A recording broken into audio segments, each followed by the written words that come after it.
नमस्कार, breaking news में आप सभी का स्वागत करता हूं, इस्तकबाल करता हूं। दोस्तों, इस वक्त चर्चा चल रही है, यानी सुनवाई चल रही है सुप्रीम कोर्ट में और ये फाइनल सुनवाई चल रही है। हालांकि कपिल सिब्बल ने कहा है कि इस सुनवाई को आगे बढ़ाना चाहिए, लेकिन सीजेआई इस बेंच में है। Chief justice of India justice Suryakant और जॉय माल्या बागची, दो जजों की बेंच इस वक्त सुनवाई कर रही है एसआईआर पे। एसआईआर जो बिहार से जिसकी शुरुआत हुई, अब 12 और राज्यों में इसकी जो हनक है, धमक है, वो उसको पहुंचाने की कोशिश हुई है इलेक्शन कमीशन ऑफ इंडिया की तरफ से। लेकिन इस हनक और धमक के बीच इस देश के कितने नागरिक आज की तारीख में परेशान हो रहे हैं, इसकी कल्पना आप कर सकते हैं। आप हम सब परेशान कहीं ना कहीं हो ही रहे हैं। और ऐसे में यह याचिका लगाकर इसकी संवैधानिकता पर सवाल उठाया गया है कि क्या संवैधानिक तौर पर एसआईआर करवाना सही है। यह एक बड़ा सवाल है। इस सवाल का जवाब ढूंढने की कोशिश में दो जजों की बेंच यहां बैठी हुई है और जस्टिस सूर्यकांत ने कह दिया है कि यह फाइनल सुनवाई हम कर रहे हैं। इस पर चर्चा के लिए, इस सुनवाई को आप तक सामान्य सरल हिंदी में पहुंचाने के लिए हमारे साथी अमलेंदु उपाध्याय जी हमारे साथ जुड़े हुए हैं। अमलेंदु जी, आपका स्वागत करता हूं इस कार्यक्रम में। और स्वागत, इस्तकबाल आप तमाम दोस्त साथी शुभचिंतक, एक बार फिर आप सबका, जो अब तक जुड़ चुके हैं उनका भी, जो जुड़ने वाले हैं उनका भी। इधर अभी तक क्या कुछ हो रहा है अमलेंदु जी? और याचिकाकर्ता तो 11 याचिकाकर्ता मूल रूप से इसमें है ही, और ये ओरिजिनल जो एसआईआर है जिस पर बहस चलती आ रही है पिछले 7 महीने से, उसी एसआईआर की आज आखिरी सुनवाई कह दी है सुप्रीम कोर्ट ने। लेकिन अभी तक क्या कुछ चल रहा है उधर कोर्ट में? हाँ, देखिए राजीव जी, अभी जो सीजेआई है, जस्टिस सूर्यकांत और जस्टिस जॉय माल्या बागची की बेंच जो है वो इसकी सुनवाई कर रही है।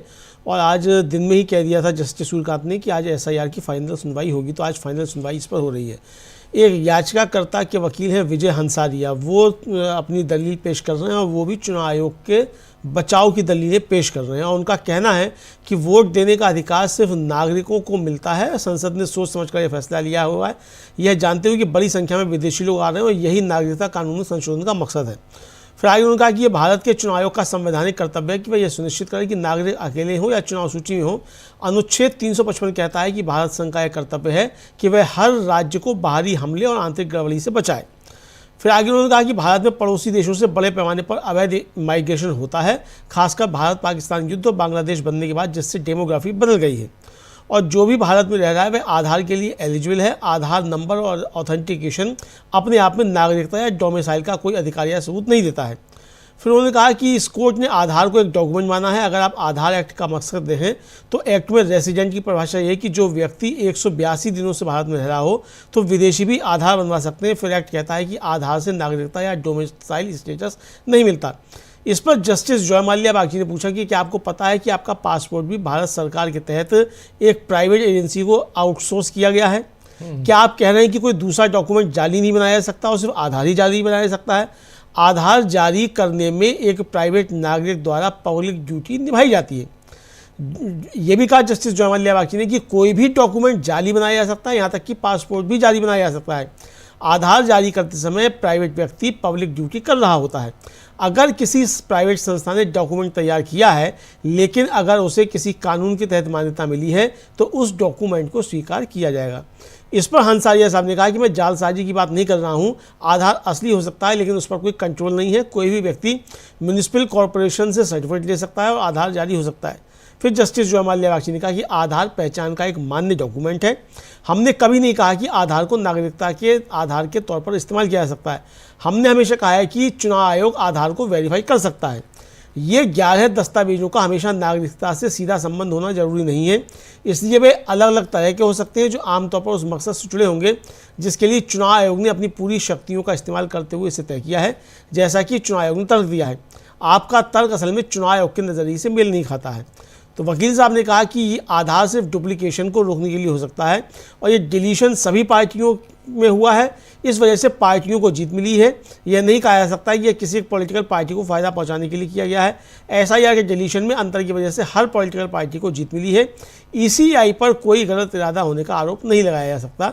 ये विजय हंसारिया साहब जो हैं, ये उनकी तरफ से राजीव जी कहा जी, विजय हंसारिया जो हैं ये मूल रूप से इलेक्शन कमीशन ऑफ इंडिया की तरफ से वो खड़े हैं और अपनी बात रख रहे हैं, इलेक्शन कमीशन ऑफ इंडिया की बात रख रहे हैं। दोस्तों जो बाद में जुड़े हैं, आप सबका एक बार फिर स्वागत करता हूं, इस्तकबाल करता हूं। इस वक्त हम चर्चा कर रहे हैं, आप तक लाइव पहुंचा रहे हैं सुप्रीम कोर्ट में स्पेशल इंटेंसिव रिवीजन यानी एसआईआर को लेकर जो मथापच्ची चलती आ रही है पिछले 7 महीने से कि क्या ये संवैधानिक है या गैर संवैधानिक है, ये एसआईआर करवाना संवैधानिक है या गैर संवैधानिक है। अगर गैर संवैधानिक है तो एसआईआर को तत्काल रोका जाए और संवैधानिक है तो इसको आगे बढ़ाया जाए, हरी झंडी दी जाए इसी को लेकर। लेकिन इसमें एक सवाल यहाँ अटक गया, वो आधार को लेकर, आधार कार्ड जो आप रखते हैं उसको लेकर। और यहाँ फिर से दलीलें पेश की जा रही हैं कि चूंकि आधार जो है उसको, ये वकील साहब जो इलेक्शन कमीशन ऑफ इंडिया के वकील साहब हैं, उन्होंने कहा कि चूंकि आधार कार्ड को प्राइवेट एजेंसी बनाती है इसलिए आधार कार्ड जो है वो मान्य नहीं होना चाहिए। इस पर यहाँ बेंच में से 2 जजों की जो बेंच है, एक में चीफ जस्टिस ऑफ इंडिया और दूसरे उसी सदस्य बेंच के सदस्य हैं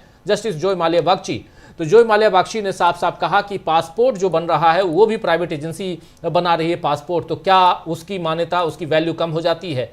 इसलिए यहाँ पर बहुत इंपॉर्टेंट है। और यहाँ पर विजय हंसारिया साहब जो हैं वो कहते हैं कि मताधिकार केवल नागरिकों के लिए उपलब्ध है। संसद ने ये स्पष्ट समझ के साथ ये निर्णय लिया है कि बड़ी संख्या में विदेशी नागरिक देश में प्रवेश कर रहे हैं और नागरिकता अधिनियम में संशोधन का यही उद्देश्य भी है। नागरिकता अधिनियम की बात जो है, आखिर यहाँ पर नागरिकता अधिनियम भी लेके आ गए, सीएए और एनआरसी का जिक्र भी यहाँ कर ही दिया। यही वकील साहब कह रहे हैं कि ये भारत निर्वाचन आयोग का संवैधानिक कर्तव्य है कि वो सुनिश्चित करे कि मतदाता सूची में केवल नागरिक ही हो। और अनुच्छेद 355 कहता है, आर्टिकल 355 कहता है कि भारत संघ का जो भारत है, भारत का यानी इस देश का कर्तव्य है कि वो प्रत्येक राज्य को बाहरी आक्रमण और आंतरिक अशांति से बचाए और इसके लिए नागरिकता की जांच जरूरी है, वकील साहब कह रहे हैं। उसके अलावा कह रहे हैं कि भारत में पड़ोसी देशों से बड़े पैमाने पर अवैध इमिग्रेशन माइग्रेशन होता है, अवैध रूप से लोग आते हैं यहाँ पे भारत में और इसलिए भी इसको रोका जाना चाहिए। और विशेष रूप से भारत पाकिस्तान युद्ध और बांग्लादेश के निर्माण के बाद से इसमें काफ़ी संख्या में लोग आए, जनसांख्यिकी को बदल दिया जिसके कारण, और इसलिए इसकी जाँच ज़रूरी है। और भारत में रहने वाला कोई भी व्यक्ति आधार कार्ड के लिए पात्र है। आधार नंबर या उसका प्रमाणीकरण अपने आप में नागरिकता का या निवास का कोई अधिकार या प्रमाण पत्र प्रदान नहीं करता है। यानी अगर आपके पास आधार है तो आप भारत के नागरिक हैं, ये कोई ज़रूरी नहीं है, क्योंकि उस पर साफ साफ लिखा है कि आधार कार्ड को रखने वाला और या आधार कार्ड जो है ये आपकी सिटीजनशिप की गारंटी नहीं है। ये कभी निर्धारित नहीं किया गया था कि इसका उपयोग उन 3 उद्देश्यों में से किसी एक के लिए भी किया जा सकता है जिसके लिए मतदाता सूची जमा करना आवश्यक है, अर्थात नागरिकता, जन्मतिथि या सामान्य निवास। यानी आपकी नागरिकता हो या जन्मतिथि हो या सामान्य निवास हो, ये तीनों में से कोई भी आधार कार्ड इसके लिए ग्रीन सिग्नल नहीं देता है, यानी इसकी पुष्टि नहीं करता है। प्रमाणिकता ठोस रूप से आपकी नागरिकता या आपकी जन्मतिथि या आपके सामान्य आप कहाँ रहते हैं इसको लेकर ये आधार कार्ड के जरिए आप नहीं बता सकते हैं, आप नहीं समझ सकते हैं। इसलिए यहाँ पर आधार कार्ड की वैल्यू जो है वो कम हो जाती है, जीरो हो जाती है, क्षीण हो जाती है। इसके अलावा इलेक्शन कमीशन ऑफ इंडिया का कहना है कि आधार निजी आधार केंद्रों द्वारा जारी किया जाता है, ये एक एसआईआर के लिए प्रासंगिक दस्तावेज नहीं हो सकता है। इसी पर जस्टिस बागची ने कहा है कि क्या आपको पता है कि आपका पासपोर्ट भी निजी कंपनी द्वारा जारी किया जाता है।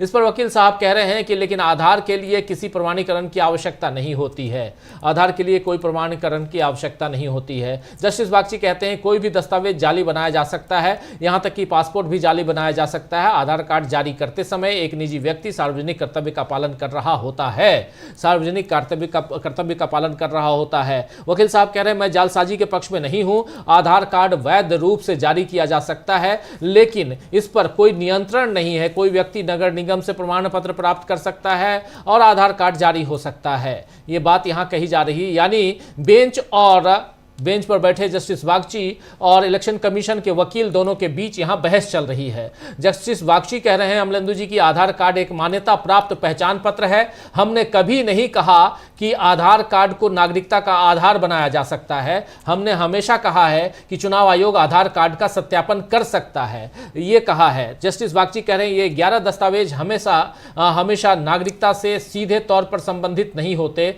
बल्कि ये विभिन्न प्रकार से हो सकते हैं जो आम तौर पर चुनाव आयोग द्वारा अपने पूर्ण अधिकारों के प्रयोग में निर्धारित उद्देश्य से संबंधित हो, जैसा कि चुनाव आयोग ने तर्क दिया है। आपका तर्क वास्तव में चुनाव आयोग के दृष्टिकोण के विपरीत है। यहां पर साफ साफ इन्होंने कहा, जस्टिस बागची ने कहा है कि चुनाव आयोग ने जो तर्क दिया है उस तर्क के खिलाफ आप बात कर रहे हैं मिस्टर वकील साहब। वकील साहब हैं यहाँ विजय, क्या नाम बताया, विजय हंसारिया। विजय हंसारिया साहब जो हैं वो जो तर्क दे रहे हैं इनको ही यहाँ काटते हुए जस्टिस बागची ने कहा कि ये 11 दस्तावेज हमेशा नागरिकता से सीधे तौर पर संबंधित नहीं होते हैं, बल्कि ये विभिन्न प्रकार के हो सकते हैं, अलग अलग ढंग के हो सकते हैं, जो आमतौर पर चुनाव आयोग द्वारा अपने पूर्ण अधिकारों के प्रयोग में निर्धारित उद्देश्य से संबंधित हो, जैसा कि चुनाव आयोग ने तर्क दिया है। लेकिन आपका जो तर्क है विजय हंसारिया जी, वो चुनाव आयोग के तर्क से, उसके दृष्टिकोण से बिल्कुल अलग है, बिल्कुल अलग है। और इसके बाद फिर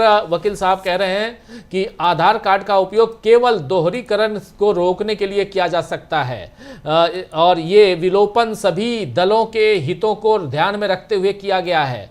इसी कारण सभी दलों को लाभ हुआ है। ये नहीं कहा जा सकता है कि ये किसी राजनीतिक दल के पक्ष में किया गया है। एसआईआर को हटाने के अलग अलग रुख के कारण ही सभी राजनीतिक दलों को लाभ हुआ है। चुनाव आयोग पर किसी भी प्रकार का पक्षपात पूर्ण उद्देश्य नहीं थोपा जा सकता है। यानी यहां पर जो पक्षपात वाली बात जो कही जा रही थी उसको यहां विजय हंसारिया साहब जो हैं वो यहां काटने की कोशिश कर रहे हैं, ये साफ दिखाई दे रहा है। और विजय हंसारिया इसके आगे क्या कुछ कह रहे हैं अमलिंदु? हाँ, विजय हंसारिया ने जब ये कहा तो इस पर जस्टिस बागची ने कहा कि आप रेगुलर एसआईआर की मांग कर रहे हैं, आपकी याचिका का आधार अवैध माइग्रेशन है। हमें उस एसआर में एक भी शब्द अवैध माइग्रेशन दिखाइए जो जुडिशियल रिव्यू के लिए हमारे सामने है। आप अवैध माइग्रेशन के लिए एसआईआर की ज़रूरत पैदा कर रहे हैं। जस्टिस बागची ने कहा कि चुनाव आयोग कहता है कि हाँ हम यह करेंगे। सीनियर एडवोकेट कपिल सिब्बल ने जो है अब अपनी जवाबी दलीलें देना शुरू करी और कपिल सिब्बल ने कहा कि कृपया संविधान का अनुच्छेद 325 और 326 देखिए। हमें यह देखना होगा कि क्या ये नियमों पर आधारित प्रक्रिया है। आइए इसको देखते हैं। कोई इस बात से इनकार नहीं कर सकता कि चुनाव की प्रक्रिया चुनाव आयोग के कंट्रोल में है। सवाल यह है कि वह कंट्रोल कितना ट्रांसपेरेंट है और क्या यह नियमों पर आधारित प्रक्रिया है। यह है कि एडमिनिस्ट्रेटिव काम है और हर एडमिनिस्ट्रेटिव काम तर्क पर आधारित होना चाहिए। सिब्बल ने फिर आगे कहा, जहाँ तक अनुच्छेद 324 की बात है, हमें कोई दिक्कत नहीं है, हम उस प्रक्रिया को चुनौती दे रहे हैं जिसके जरिए यह सब किया गया है। फिर सिब्बल ने संविधान का अनुच्छेद 326 पढ़ा। सिब्बल ने कहा कि बिजनेस के नियमों के तहत यह गृह मंत्रालय का इंटरनल सिक्योरिटी डिपार्टमेंट है जो नागरिकता के मुद्दों से निपटता है। संविधान के अनुसार पूरा क्षेत्र केंद्र सरकार के अधिकार क्षेत्र में आता है।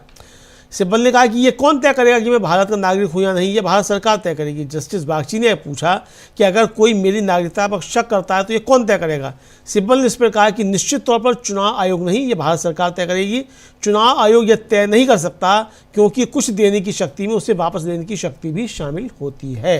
जी जी बिल्कुल बिल्कुल बिल्कुल, यहाँ कपिल सिब्बल आ गए हैं और यहाँ आधार कार्ड की पहले बात हो रही थी। आधार कार्ड की जाली यानी नकली आधार कार्ड और असली आधार कार्ड, असली पासपोर्ट, इन सब का जिक्र तो हो ही रहा था। इन सब के बीच 11 दस्तावेज जो हैं उसका जिक्र भी आया और उसके बाद आधार कार्ड के उपयोग केवल दोहरीकरण को रोकने के लिए किया जा सकता है, किया गया है। ये सारी बातें यहाँ बताई जा रही थी। वकील साहब जो हैं वो भी अपनी बात रख रहे हैं। चुनाव आयोग के वकील विजय हंसारिया जो हैं वो याचिकाकर्ता की तरफ से खड़े हैं और यहाँ पर लेकिन जस्टिस बागची ने साफ साफ कहा कि आप रेगुलर एसआईआर की मांग कर रहे हैं। आपकी याचिका का आधार अवैध माइग्रेशन को रोकना है और न्यायिक समीक्षा के लिए हमारे समक्ष मौजूद एसआईआर में हमें एक भी शब्द अवैध प्रवासन दिखाइए। आप अवैध प्रवासन के लिए एसआईआर की आवश्यकता पैदा कर रहे हैं। ये कह रहे हैं कि आप यहाँ पर बताइए न्यायिक समीक्षा के लिए हमारे समक्ष ये बताइए आप कि अवैध प्रवासन यानी कि ये जो घुसपैठियों का जिक्र बार बार, इसको वही कहेंगे, घुसपैठियों का जो जिक्र बार बार होता है, क्या वो घुसपैठी हैं? आप अवैध प्रवासन यानी अवैध इलीगल माइग्रेशन के लिए एसआईआर की आवश्यकता पैदा कर रहे हैं, आप कह रहे हैं। जस्टिस बागची कह रहे हैं चुनाव आयोग का कहना है कि हाँ हम इसे करेंगे। कि चुनाव आयोग यहां पर कह रहा है कि हम इसे करेंगे। इसके बाद फिर कपिल सिब्बल खड़े होते हैं, जिसका जिक्र अभी आप अमलेंदु जी कह रहे थे कि कपिल सिब्बल खड़े होते हैं और वो आर्टिकल 324 और 326 पर गौर करने के लिए कहते हैं कि मिलॉर्ड प्लीज पहले आइए, सबसे पहले आर्टिकल संविधान की का अनुच्छेद 324, 324 और 326 पर गौर फरमाइए, गौर कीजिए। और इस बात पर कोई विवाद नहीं है कि चुनाव प्रक्रिया चुनाव आयोग के नियंत्रण में है। सवाल यह है कि यह नियंत्रण कितना पारदर्शी है। सवाल यह नहीं है कि यह चुनाव आयोग की चुनाव करवाने की प्रक्रिया कोई और ले ले, यह उनके हाथ में है। और आर्टिकल भी यही कहता है, हमने संविधान ने चुनाव आयोग को इतनी शक्ति दी है, इतना पावर उसने दिया हुआ है, तो उस पावर का इस्तेमाल चुनाव आयोग कर रहा है, बहुत अच्छी बात है। लेकिन यह बताइए कि चुनाव आयोग कितना ट्रांसपेरेंट है। क्या यह नियम आधारित प्रक्रिया है जो आप कर रहे हैं SIR? अगर नियम आधारित प्रक्रिया है तो बताइए, यह एक प्रशासनिक कार्य है और प्रत्येक प्रशासनिक कार्य तर्क संगत होना चाहिए, या ये एक यहां पर जो काम प्रशासनिक काम हो रहा है वो काम तर्कपूर्ण होना चाहिए। सिब्बल कह रहे हैं कि जहां तक आर्टिकल 324 यानी 324 का सवाल है, हमें कोई समस्या नहीं है। हम उस प्रक्रिया को चुनौती दे रहे हैं जिसके माध्यम से यह सब किया गया है। संविधान, फिर सिब्बल यह कह रहे हैं कि संविधान का अनुच्छेद 326 को पढ़िए, और 326 पढ़ के सुना रहे हैं यहां पर, संविधान का आर्टिकल 326 पढ़ के कपिल सिब्बल सुना रहे हैं। और फिर कह रहे हैं कपिल सिब्बल की कार्य प्रणाली के अनुसार गृह मंत्रालय और आंतरिक सुरक्षा विभाग नागरिकता संबंधी मामलों से निपटते हैं। संविधान के अनुसार यह पूरा क्षेत्र केंद्र सरकार के अधिकार क्षेत्र में आता है। यह बात यहां पर कपिल सिब्बल कह रहे हैं। और कह रहे हैं सिब्बल कि कौन तय करता है कि कोई व्यक्ति भारत का नागरिक नहीं है? भारत सरकार। और कौन तय करेगा ये? और यहां सवाल का जवाब भी वो देते हैं कि कौन तय करता है? भारत सरकार तय करता है कि ये कौन होगा नागरिक, भारत का कौन है, कौन नागरिक नहीं है, ये सरकार तय करती है। और ये आयोग द्वारा तय नहीं किया जा सकता है। ये सरकार, भारत सरकार, उसमें भी गृह मंत्रालय तय कर सकता है, लेकिन चुनाव आयोग नहीं तय कर सकता है कि कौन यहाँ का नागरिक है, कौन का यहाँ का नागरिक नहीं है। क्योंकि किसी चीज को प्रदान करने की शक्ति से में उसे वापस लेने की शक्ति भी शामिल होती है। अगर कोई चीज आप दे रहे हैं तो कोई वापस भी ले रहे हैं। आप जिस चीज को बड़ी ईमानदारी के साथ दे रहे हैं तो उतनी ईमानदारी के साथ आप वापस भी ले सकते हैं। ये बात यहाँ कपिल सिब्बल कह रहे हैं। अमलेंदु जी, आगे क्या कुछ हो रहा है? इसके आगे भी बहुत कुछ चल रहा है, मैं जान रहा हूं। आप जी बिल्कुल राजीव जी, आगे चल रहा है। और कपिल सिब्बल जो है नागरिकता को लेकर ही अपनी बातचीत रख रहे हैं। और कपिल सिब्बल का साफ तौर पर जस्टिस बागची ने पूछा कि अगर कोई मेरी नागरिकता पर शक करता है तो कौन तय करेगा? कपिल सिब्बल ने कहा कि चुनाव आयोग नहीं करेगा, ये भारत सरकार तय करेगी। चुनाव आयोग ये तय नहीं कर सकता क्योंकि कुछ देने की शक्ति में उसमें वापस देने की शक्ति भी शामिल है। फिर कपिल सिब्बल ने कहा कि अगर कोई मेरी नागरिकता पर सवाल उठाता है तो फॉर्म 7 होता है और फिर उसे सबूत देना होगा। तो जस्टिस बागची ने कहा कि ऐसी स्थिति में कौन फैसला करता है, केंद्र सरकार या चुनाव आयोग? कपिल सिब्बल ने कहा जाहिर केंद्र सरकार, क्योंकि इसे छीना नहीं जा सकता। जस्टिस बागची ने कहा कि मान लीजिए कोई रोल में है या पासपोर्ट जारी हो गया और पासपोर्ट जाली दस्तावेज और आपत्ति है और फॉर्म 7 प्रोसेस हो गया है। मान लीजिए चुनाव आयोग आपको लिस्ट से हटा देता है, आपको तुरंत सेंटर जाकर अपना नाम जुर्माना होगा। तो इस पर कपिल सिब्बल ने कहा कि माय लॉर्ड जो कह रहे हैं कि ERO लिस्ट से हटाने या शामिल करने के मकसद से मेरी नागरिकता का फैसला करेगा। सिब्बल ने कहा कि मान लीजिए कि ERO फैसला कर सकता है तो क्या उस दिन मेरी नागरिकता खत्म हो जाएगी? ये सवाल किया। तो जस्टिस बागची ने कहा कि नहीं, आप इलेक्टोरल रोल में होने का अपना अधिकार खो देंगे। सिब्बल ने कहा कि मी लॉर्ड मुझसे कह रहे हैं कि ERO के पास ये तय करने का अधिकार है कि मुझे बाहर करने के मकसद से मैं भारत का नागरिक नहीं हूँ। ये कपिल सिब्बल ने अपनी दलील दी कि आप जो कह रहे हैं उसका मतलब ये है कि जो ERO के पास ये तय करने का अधिकार है कि वो मैं भारत का नागरिक नहीं हूँ, ये मुझे बाहर मतलब इस लिस्ट से बाहर करने के मकसद से वो ये तय कर सकता है। हाँ, यहाँ पे वो कह भी रहे हैं कि अगर कोई मेरी नागरिकता पर सवाल उठाता है तो फॉर्म 7 है, फिर उसे सबूत देना होगा। फॉर्म 7 है उसमें और आपको सबूत देना होगा। इस पर जस्टिस बागची कह रहे हैं कि ऐसी स्थिति में कौन फैसला करेगा, केंद्र सरकार या चुनाव आयोग? जस्टिस बागची खुद पूछ रहे हैं कि कौन फैसला करेगा कि कौन नागरिक है नहीं है, केंद्र सरकार फैसला करेगी या चुनाव आयोग फैसला करेगा? कपिल सिब्बल कह रहे हैं जाहिर है केंद्र सरकार, क्योंकि नागरिकता छीनी नहीं जा सकती। केंद्र सरकार फैसला करेगी कि आखिर किसी को नागरिकता दी जाए या ना दी जाए, वो भारत का नागरिक है या नहीं है। ये बात यहाँ पर इस ढंग से यहाँ बहस में बात आ रही है। दलीलें बहुत इंपॉर्टेंट यहाँ पर कपिल सिब्बल अपनी बात रख रहे हैं। अब सिब्बल कह रहे हैं अब फॉर्म 7 देखिए, नाम हटाने या आपत्ति के लिए दिए गए कारण को साबित करने का दायित्व आवेदक का है। यानी जो आवेदक है कह रहा है कि मेरा नाम या इनका नाम हटा दीजिए, वो हटाने के लिए या आपत्ति के लिए दिए गए कारण को साबित करने का दायित्व भी आवेदक को है। यानी आपने फॉर्म 7 दे दिया, बस उतने मात्र से नहीं होता है। फॉर्म 7 भर के देने के बाद आपको यह भी बताना है कि हमने क्यों नाम काटने के लिए कहा है और क्या इसके पास यह सचमुच भारत का नागरिक नहीं है। कपिल सिब्बल कह रहे हैं मान लीजिए कि चुनाव आयोग फैसला कर सकता है, तो क्या उस दिन मेरी नागरिकता चली जाएगी? जिस दिन चुनाव आयोग फैसला कर लिया तो क्या उस दिन मेरी नागरिकता चली जाएगी? जस्टिस बागची कह रहे हैं नहीं, आप मतदाता सूची में अपना नाम दर्ज कराने का अधिकार खो देंगे, नागरिकता नहीं जाएगी, अधिकार खो देंगे। कपिल सिब्बल कह रहे हैं कि माननीय न्यायाधीश मुझसे ये पूछ रहे हैं कि चुनाव आयोग को मुझे मतदाता सूची से बाहर करने के उद्देश्य से ये तय करने का अधिकार है कि मैं भारत का नागरिक हूं। ये बड़ा यहाँ पर थोड़ा घुमा दिया साफ साफ, यानी कपिल सिब्बल ने यहाँ दबोचना जो होता है वो दबोचा है। कह रहे हैं कि माननीय न्यायाधीश यानी मिलॉर्ड यहाँ जो हैं वो मुझसे ये पूछ रहे हैं कि चुनाव आयोग को मुझे मतदाता सूची से बाहर करने का उद्देश्य से ये तय करने का अधिकार है कि मैं भारत का नागरिक नहीं। जी, नागरिक नहीं। हाँ, इस पर जस्टिस बागची ने कहा कि आखिरी फैसला सिटीजनशिप एक्ट के तहत सरकार के पास है। चुनाव आयोग का जवाब था कि चूंकि रोल तैयार करने की संवैधानिक शक्ति उनके पास है, इसलिए निर्धारण के अधिकार पर भी उनके पास पूरी शक्ति होगी। कपिल सिब्बल ने कहा कि अगर मेरे पास बर्थ सर्टिफिकेट नहीं है तो क्या ईआरओ कहेगा कि आपके पास बर्थ सर्टिफिकेट नहीं है इसलिए आपको इलेक्टोरल रोल से बाहर हटा दिया जाएगा? इस पर जस्टिस बागची ने कहा कि वह गलत हो सकता है, लेकिन ये दो अलग अलग पहलू हैं। एक है पावर का होना, दूसरा है उसका इस्तेमाल। जी जी जी जी, बिल्कुल बिल्कुल। एक है पावर का होना और दूसरा है पावर का इस्तेमाल करना। और यहाँ पर कपिल सिब्बल बनाम बेंच के एक सदस्य जस्टिस बागची कह रहे हैं कि अंतिम निर्णय लेने का अधिकार नागरिकता अधिनियम के तहत सरकार के पास है। नागरिकता अधिनियम के तहत ये अंतिम निर्णय कि कौन भारत का नागरिक है कौन नहीं है, ये अधिकार चुनाव आयोग के पास नहीं बल्कि भारत सरकार के पास है। चुनाव आयोग को जवाब था कि चूंकि चुनाव आयोग का जवाब था कि चूंकि मतदाता सूची तैयार करने की संवैधानिक शक्ति सरकार के पास है, इसलिए मतदाता निर्धारण का अधिकार पर पूर्ण शक्ति सरकार के पास ही होगी। ये बात यहाँ पर कह रहे हैं जस्टिस बागची कि ये चुनाव आयोग, लेकिन चुनाव आयोग के मुंह से कह रहे हैं। चुनाव आयोग ने कहा, कपिल सिब्बल ने कहा कि अगर मेरे पास जन्म प्रमाण पत्र नहीं है तो क्या मतदाता सूची कि जो अधिकारी है, सूची के अधिकारी, ये कहेंगे कि आपके पास जन्म प्रमाण पत्र नहीं है इसलिए प्रथम दृष्टया आपका नाम मतदाता सूची से हटा दिया जाना चाहिए अगर नाम नहीं है तो?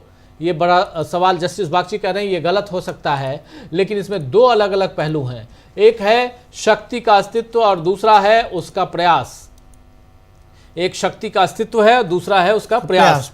और यहाँ पे गर्मा गर्म बहस चल रही है अमलेंद्र। बिल्कुल काफी गर्मा गर्म बहस चल रही है। और अब कपिल सिब्बल ने और तर्क दिए और जस्टिस बागची ने इस पर क्रॉस क्वेश्चन भी किए। सिब्बल ने कहा कि कृपया देखें कि बिहार में कितने अवैध अप्रवासी पाए गए।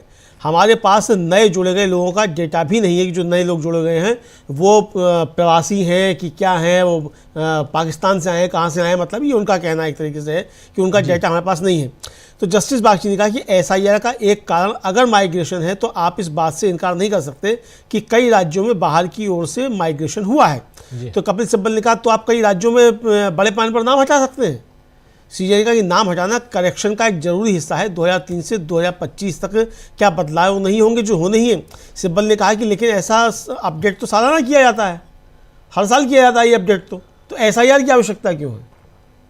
जी, जो अपडेट की बात है वो अपडेट तो हर साल हो रहा है। 2003 से 2025 के बीच में हर साल अपडेट हुआ है। तो ये हर साल अपडेट के बाद फिर एसआईआर की आवश्यकता क्या है? ये कपिल सिब्बल ने तर्क दिया। बिल्कुल बिल्कुल कह रहे हैं माननीय न्यायाधीश महोदय, आप ये मान रहे हैं कि चुनाव आयोग मतदाता सूची तैयार कर रहा है इसलिए सत्ता का अस्तित्व है। क्या मतदाता सूची अधिकारी ये कह सकता है कि आपके पास जन्म प्रमाण पत्र नहीं है इसलिए प्रथम दृष्टया आप भारत के नागरिक नहीं है और मैं आपको देश से निकाल दूं? ये सवाल यहाँ पर पूछा कह रहे हैं कपिल सिब्बल कि माननीय न्यायाधीश महोदय जस्टिस या मिलॉर्ड, क्या आप ये मान रहे हैं कि चुनाव आयोग मतदाता सूची तैयार कर रहा है इसलिए सत्ता का अस्तित्व है? क्या सत्ता का अस्तित्व इसलिए है क्योंकि वो चुनाव आयोग चुनाव की तैयारी कर रहा है और मतदाता सूची तैयार कर रहा है? क्या मतदाता सूची अधिकारी ये कह सकता है कि आपके पास जन्म प्रमाण पत्र नहीं है, इसलिए प्रथम दृष्टया हम आपको भारत और आप भारत के नागरिक नहीं हैं, क्योंकि आप के पास जो है वो जन्म प्रमाण पत्र नहीं है और इसलिए आपको देश से मैं निकाल दूं? ये बहुत बड़ा सवाल है कि आपके पास जन्म प्रमाण पत्र नहीं है और इसलिए आप निकाल दिए जा रहे हैं। हाँ। लेकिन यहाँ पर तो हजारों लाखों करोड़ों की संख्या में जन्म प्रमाण पत्र नहीं है किसी के पास। मेरे पास खुद नहीं है। हाँ। आपके पास है जन्म प्रमाण पत्र? हाँ, नहीं, जन्म प्रमाण पत्र हाई स्कूल का मार्कशीट है, नहीं वो नहीं। हाँ। जन्म प्रमाण पत्र, हाँ, जन्म प्रमाण पत्र हाई स्कूल का मार्कशीट, पासपोर्ट में जन्म का, वो सारी चीजें तो है। हाँ। लेकिन जन्म का प्रमाण पत्र जो नगर निगम से आपको मिलता था वो है क्या? नहीं होगा, आपके पास नहीं होगा, मेरे पास नहीं होगा। उस जमाने में कौन लेता था राजीव जी? कौन लेता था उस समय? किसी के पास नहीं होगा।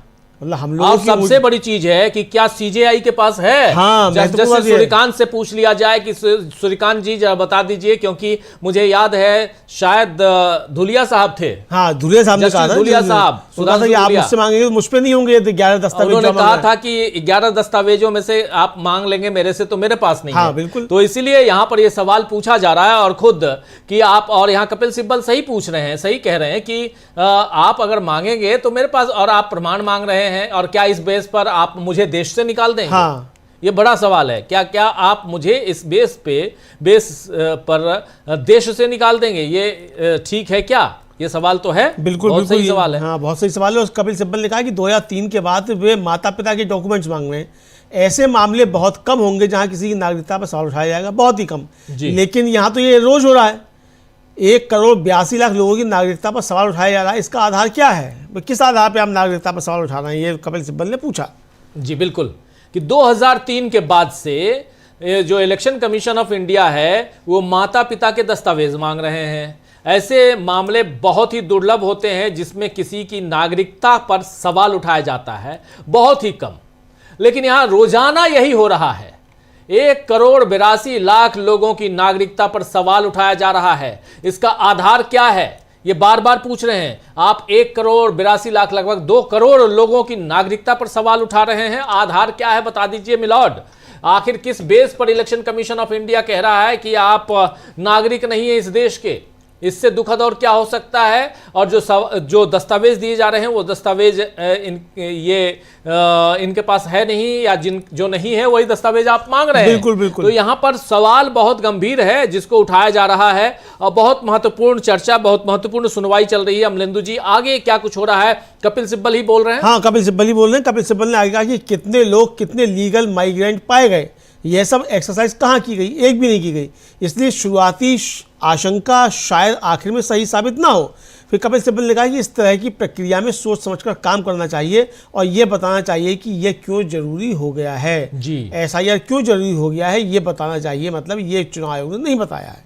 जी जी बिल्कुल बिल्कुल, चुनाव आयोग से ये पूछा जा रहा है और कपिल सिब्बल जो हैं वो बहुत गहराई से इन चीज़ों को रख रहे हैं और पूछ रहे हैं। पहली बात तो उन्होंने वही कही कि ये लोग 2003 के बाद से माता पिता के दस्तावेज भी मांग रहे हैं और ऐसे मामले बहुत ही दुर्लभ होते हैं जिनमें किसी की नागरिकता पर सवाल उठाया जाता है, बहुत ही कम होते हैं। लेकिन यहाँ ये रोजाना हो रहा है। 1,82,00,000 लोगों की नागरिकता पर सवाल उठाया जा रहा है। इसका आधार क्या है पूछ रहे थे कपिल सिब्बल। कपिल सिब्बल यही नहीं रुकते हैं, आगे और बढ़ते हैं। वो कहते हैं अब तक की पूरी जांच पड़ताल के बाद कितने लोग वैध प्रवासी पाए गए हैं जरा ये भी बता दीजिए। एक भी नहीं पाए गए हैं, एक भी नहीं, यहां साफ साफ। इसलिए शुरुआती आशंका अंततः गलत साबित होती है और यहां कह रहे हैं इसी तरह की प्रक्रिया में सोच समझकर निर्णय लेना चाहिए और ये समझना चाहिए कि ये क्यों आवश्यक हो गया है। कपिल सिब्बल लगातार कह रहे हैं सोच समझ के निर्णय लीजिए। कई सारे प्रूफ हैं। 1,82,00,000 लोगों को आप अधर में लटका दिए हैं। आप कह रहे हैं कि नागरिकता है ही नहीं इनकी, यानी ये सब लोग घुसपैठिए हैं। इस टाइप से आप बात कर रहे हैं। बहुत गंभीर बातें हो रही हैं। बिल्कुल बिल्कुल बिल्कुल राजीव जी। और कपिल सिब्बल ने बहुत महत्वपूर्ण बात कही। उन्होंने कहा कि यह कोई आम फैसला नहीं है, यह फैसला भारत में लोकतंत्र का रास्ता तय करेगा। ये ऐसे काम नहीं है जो रातों रात किए जा सके। चुनाव आयोग कहता है कि हम पर भरोसा किया जाना चाहिए वगैरह वगैरह। तो फिर ये काम पहले क्यों नहीं किया गया?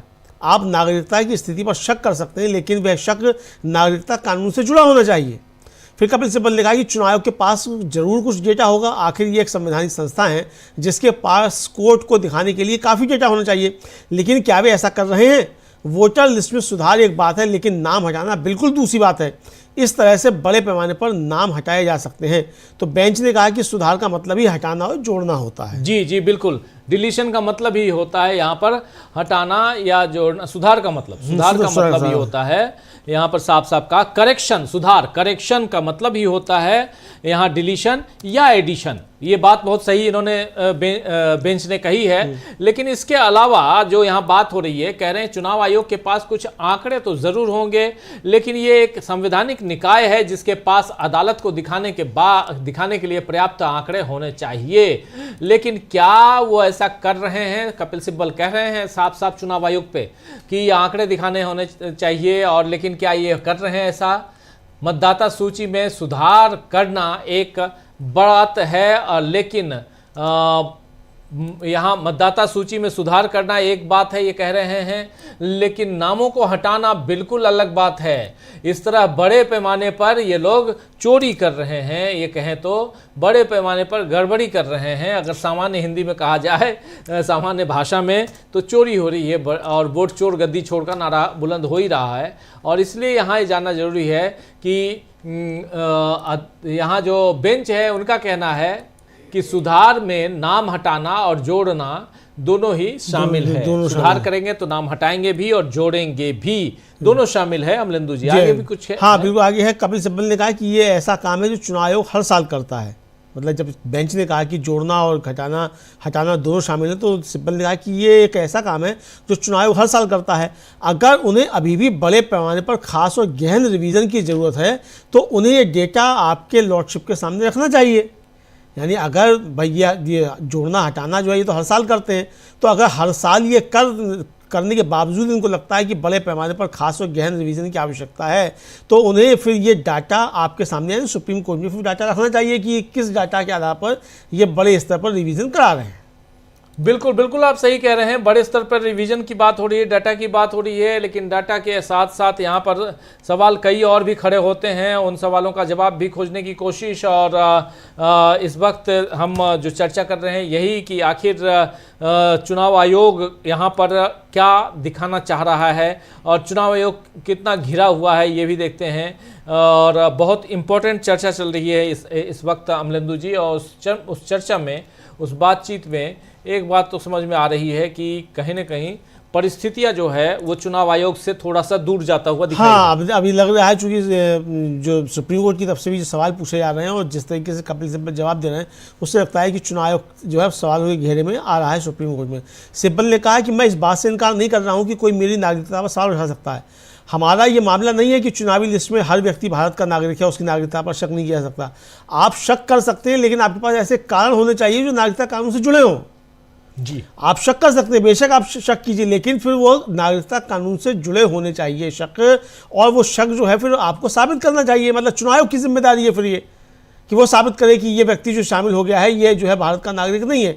और यही राजीव जी फैसला जो था लाल बाबू हुसैन मामले में था सुप्रीम कोर्ट की 3 जजों का खंडपीठ का, कि अगर चुनाव आयोग या कोई भी अधिकारी या कोई भी व्यक्ति ये संशय व्यक्त करता है कि अमुक व्यक्ति जो है वो विदेशी नागरिक है या मतदाता होने के लायक नहीं है, उसका नाम काटा जाना चाहिए, तो सबूत उसको पेश करने हैं जो इस पर आपत्ति कर रहा है, चाहे वो सरकार हो, चाहे आयोग हो, और चाहे कोई निजी क्षेत्र से व्यक्ति हो।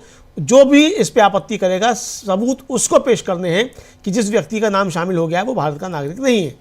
बिल्कुल बिल्कुल आप सही कह रहे हैं। सबूत उसे पेश करना है कि वो जिस देश का नागरिक हो गया वो भारत का नागरिक है या नहीं है। लेकिन यहाँ पर हमला जो है वो करने की कोशिश इलेक्शन कमीशन ऑफ इंडिया ने किया था, और उस पर अब पलटवार कर रहे हैं कपिल सिब्बल लगातार अपनी बातें रखते हुए।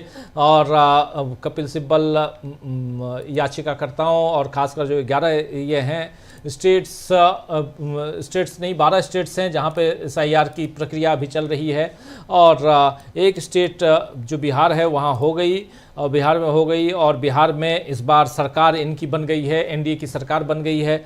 इसलिए इन्हें लगता है, खासकर नरेंद्र मोदी को लगता है कि चुनाव जो है हमने बहुत अच्छे से करवा लिया, और इसीलिए उसी अच्छे से करवाने का मतलब है कि और अच्छे से अभी ये पश्चिम बंगाल, असम, तमिलनाडु, केरल और पुदुचेरी में चुनाव चाहते हैं, यही कहा जाएगा? हाँ बिल्कुल बिल्कुल यही कहा जाएगा। और कपिल सिब्बल ने आगे एक और बात कही राजीव जी, और कपिल सिब्बल ने कहा कि मैं इस SIR की गंभीरता बताने की कोशिश कर रहा हूँ।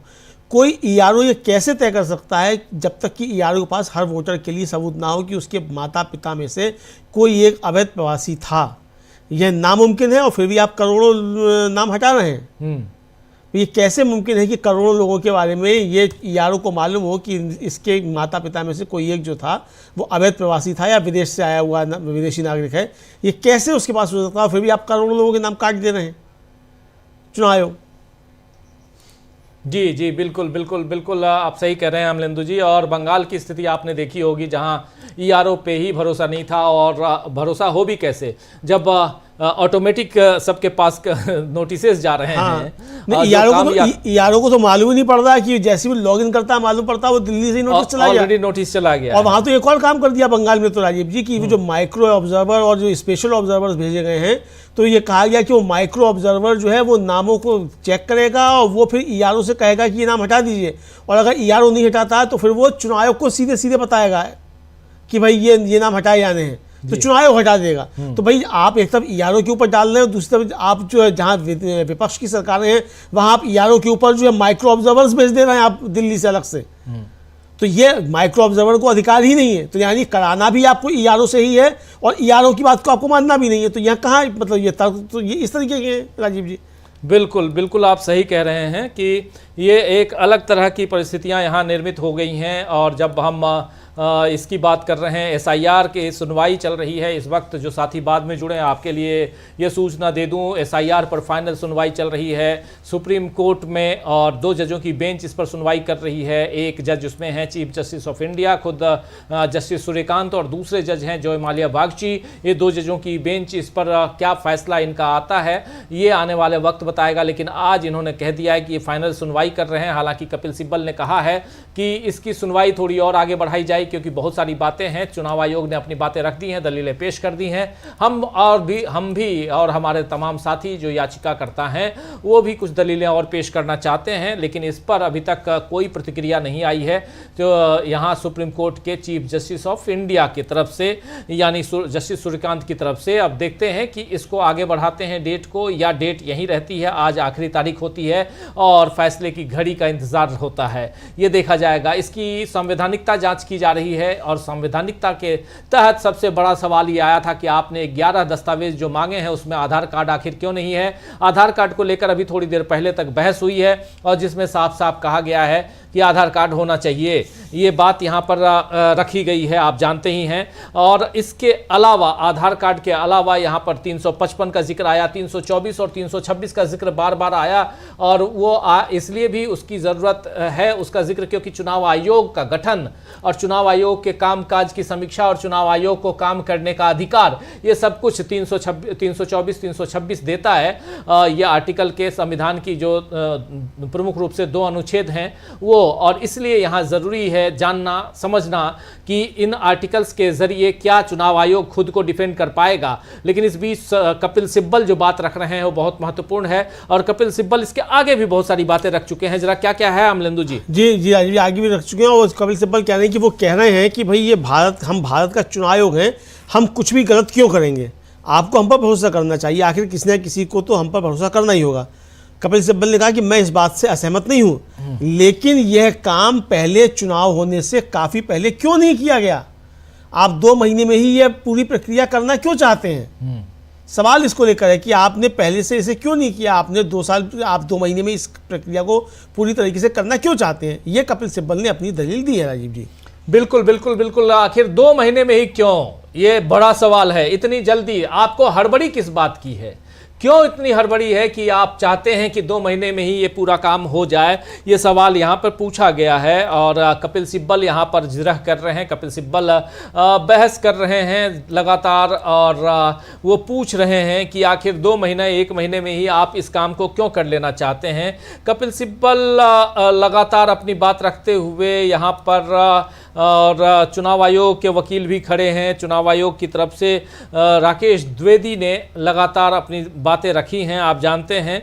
लेकिन आज विजय हंसारिया अपनी बात रख रहे थे और इन सब के बीच जो दलीलें आ रही हैं बहुत ही स्पष्ट हैं दलीलें, जिसमें कपिल सिब्बल, अभी तक कपिल सिब्बल ही बात कर रहे हैं। जी बिल्कुल, कपिल सिब्बल ही बात कर रहे हैं। कपिल सिब्बल ने आगे पूछा कि कहा कि भाई मेरे लॉर्ड मतलब माई लॉर्ड ने मुझसे पूछा है कि मेरा नाम इलेक्टोरल रोल से क्यों नहीं हटाया जा सकता।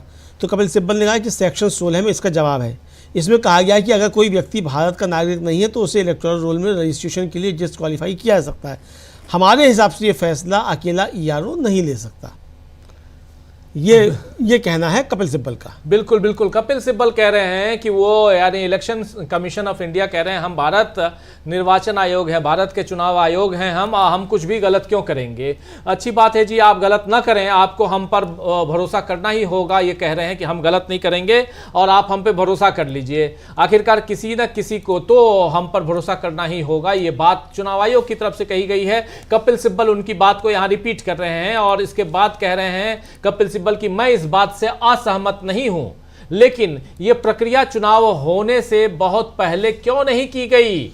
आपकी बात से मैं असहमत नहीं हूं। आप कह रहे हैं कि आप हम पर भरोसा कीजिए। हाँ, हम आप पर भरोसा करते हैं। आप जो कह रहे हैं उन तमाम चीज़ों को हम समझ लेते हैं और उन तमाम चीज़ों पे हमारी सहमति है, लेकिन ये बता दीजिए कि आपने इस प्रक्रिया में इतना कम समय क्यों दिया। इस प्रक्रिया को करने के लिए मात्र 2 महीने का समय क्यों।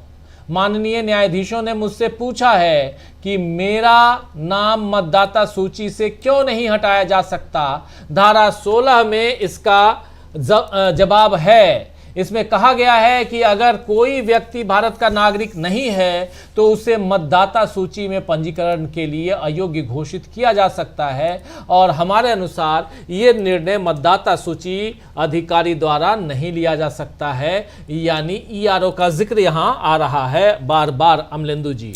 बिल्कुल, ERO का जिक्र बार बार आ रहा है राजीव जी। और जो है ये कपिल सिब्बल ने आगे भी अपनी बातचीत रखी और कपिल सिब्बल ने जो है कई सवाल जो थे राजीव जी उठाए। कपिल सिब्बल ने कहा कि मेरे हिसाब से यह कहने का अधिकार कि आप भारत के नागरिक नहीं हैं, यह पावर चुनाव आयोग के पास बिल्कुल नहीं है।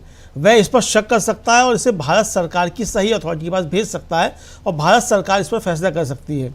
फिर कपिल सिब्बल ने कहा कि जस्टिस बागची पूछ रहे हैं कि किसी ने शिकायत क्यों नहीं की। तो मी लॉर्ड, चुनाव खत्म होने के बाद कौन शिकायत करता है और कौन शिकायत नहीं करता, यह देखने का एक प्रैक्टिकल तरीका है। बेंच ने कहा कि इतने कीमती अधिकार के लिए भी कपिल सिब्बल ने कहा कि लोग हार मान लेते हैं, उन्हें लगता है कि यही उनकी किस्मत है और वे इसके बारे में कुछ नहीं कर सकते और लाखों लोग बस हार मान लेते हैं। इसलिए जो आपने सवाल किया कि भाई कि इसके लिए किसी ने शिकायत क्यों नहीं की और किसी ने क्यों नहीं कहा कि उसका नाम काट दिया गया है, तो इसीलिए जो है लोग समझते हैं कि भाई यही उनकी किस्मत में लिखा हुआ है और इसको वो स्वीकार कर लेते हैं। बिल्कुल बिल्कुल बिल्कुल बिल्कुल सही कह रहे हैं आप। और कह रहे हैं मेरे व्यक्तिगत विचार से भारत का नागरिक न होने का अधिकार चुनाव आयोग के पास बिल्कुल नहीं है। बोल रहे हैं कपिल सिब्बल कि पर्सनली मेरा जो विचार है उस हिसाब से मैं आपको कह रहा हूं कि भारत का नागरिक ना होने का अधिकार चुनाव आयोग के पास बिल्कुल नहीं है। कि आप हमको भारत का नागरिक ना है हम वो आप साबित कर दें। चुनाव आयोग इस पर संदेह कर सकता है और इसे भारत सरकार के उपयुक्त प्राधिकरण को भेज सकता है और भारत सरकार इस पर निर्णय ले सकती है। लेकिन चुनाव आयोग कौन होता है कहने वाला कि आप यहाँ के नागरिक हैं या नहीं हैं, आप भारत के नागरिक हैं या नहीं हैं, ये कहने का अधिकार चुनाव आयोग का नहीं है। चुनाव आयोग को अगर ये पता चलता है और इनफैक्ट न सिर्फ चुनाव आयोग को, आपको और हमको भी पता चलेगा कि ये हमारे देश का नागरिक नहीं है और अवैध रूप से रह रहा है, तो एक भारत का नागरिक होने के नाते हमारा कर्तव्य बनता है कि हम विशेष प्राधिकरण को यानी गृह मंत्रालय को ये बात बताएं कि ये एक अवैध आदमी रह रहा है, ये इलीगल है यहाँ पर और इसके बारे में पता कीजिए। ये काम चुनाव आयोग भी कर सकता है। यही कपिल सिब्बल कह रहे हैं और कह रहे हैं कि यहाँ मिलॉर्ड बागची यहाँ पर न्यायमूर्ति बागची जो हैं, जस्टिस बागची पूछ रहे हैं कि किसी ने शिकायत क्यों नहीं की और माननीय न्यायाधीशों चुनाव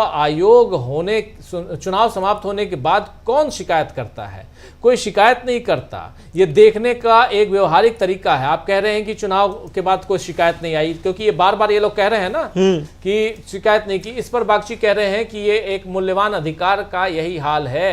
मूल्यवान यानी कि यहाँ वोट देने का अधिकार है, इसका ये हाल है कि कोई शिकायत तक नहीं कर रहा है।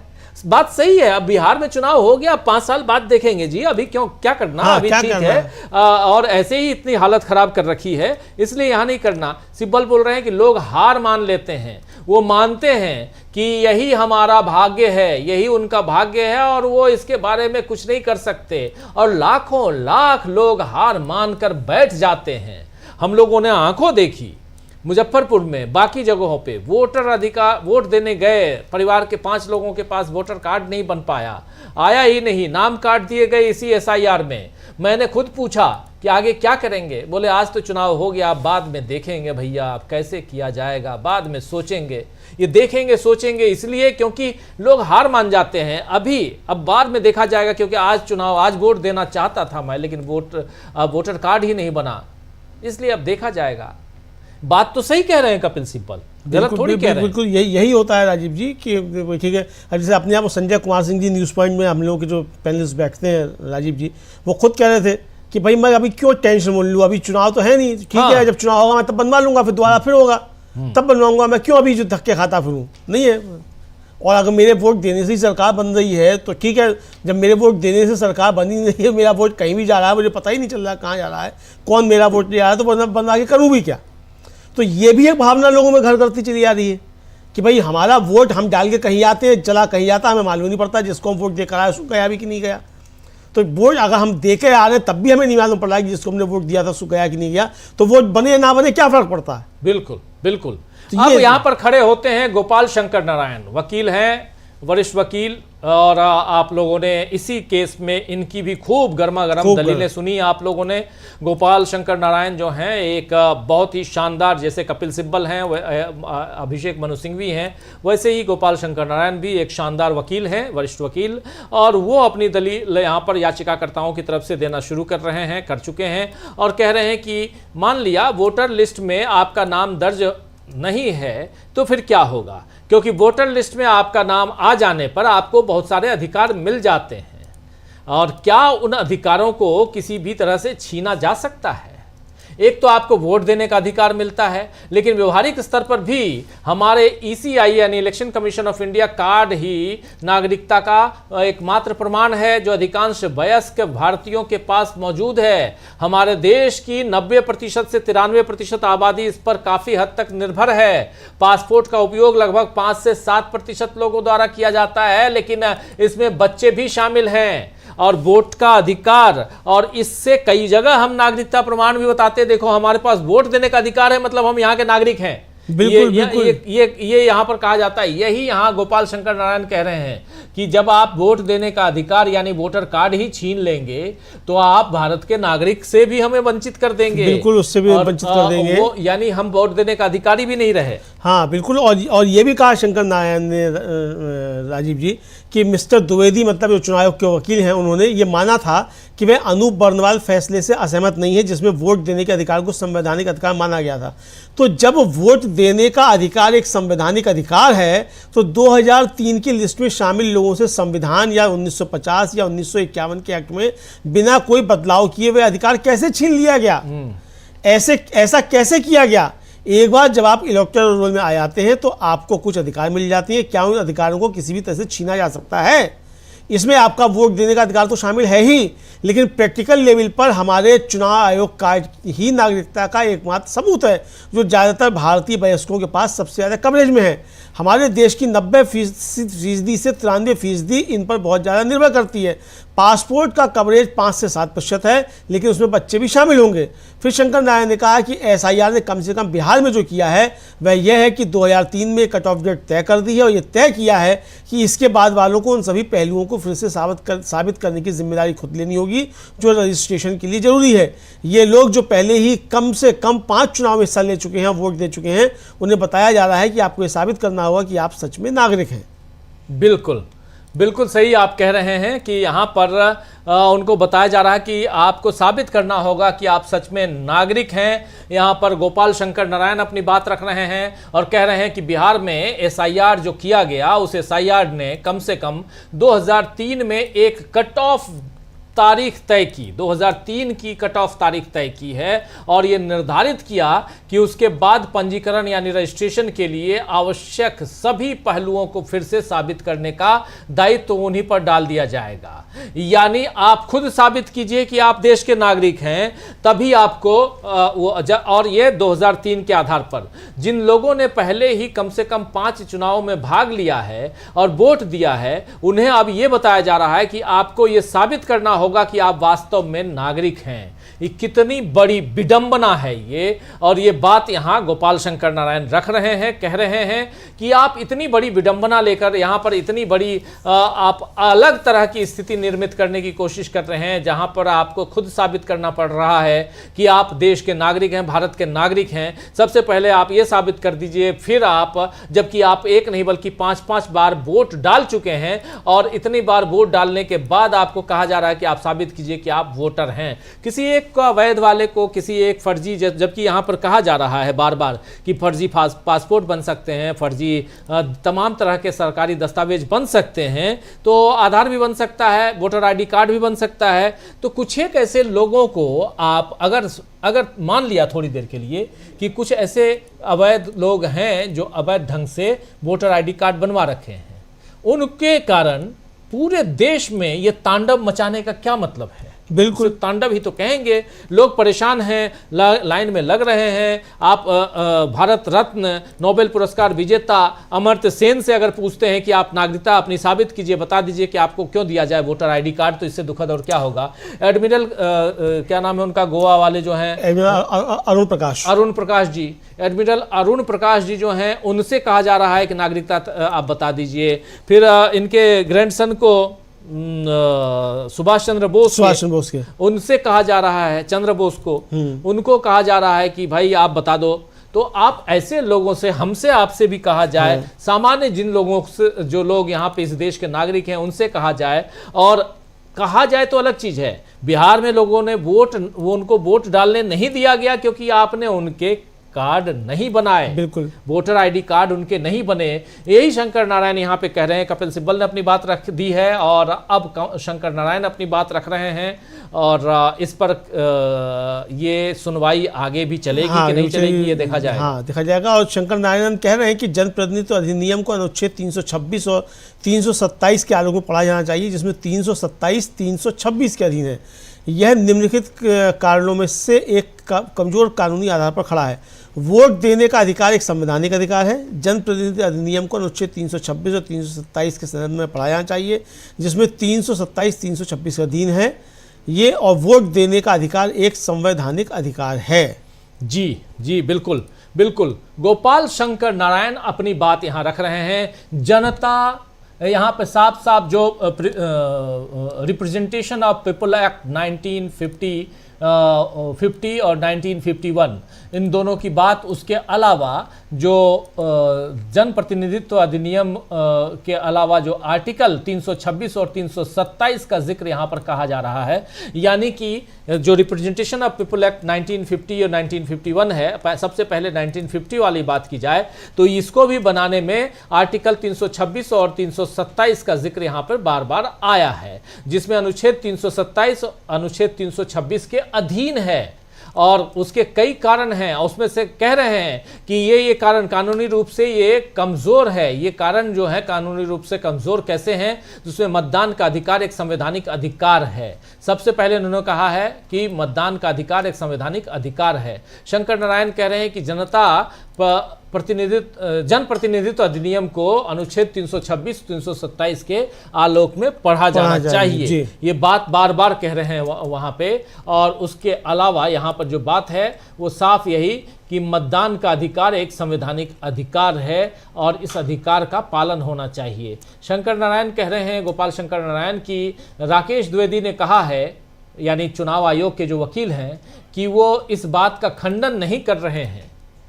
अगर आप चुनाव आयोग के रूप में इस बात पर विवाद नहीं कर रहे हैं तो संविधान या लोक प्रतिनिधित्व अधिनियम 1950 और 1951 यानी रिप्रेजेंटेशन ऑफ पीपल एक्ट 1950 और 1951 में संशोधन किए बिना कोई नियम कैसे लाया जा सकता है?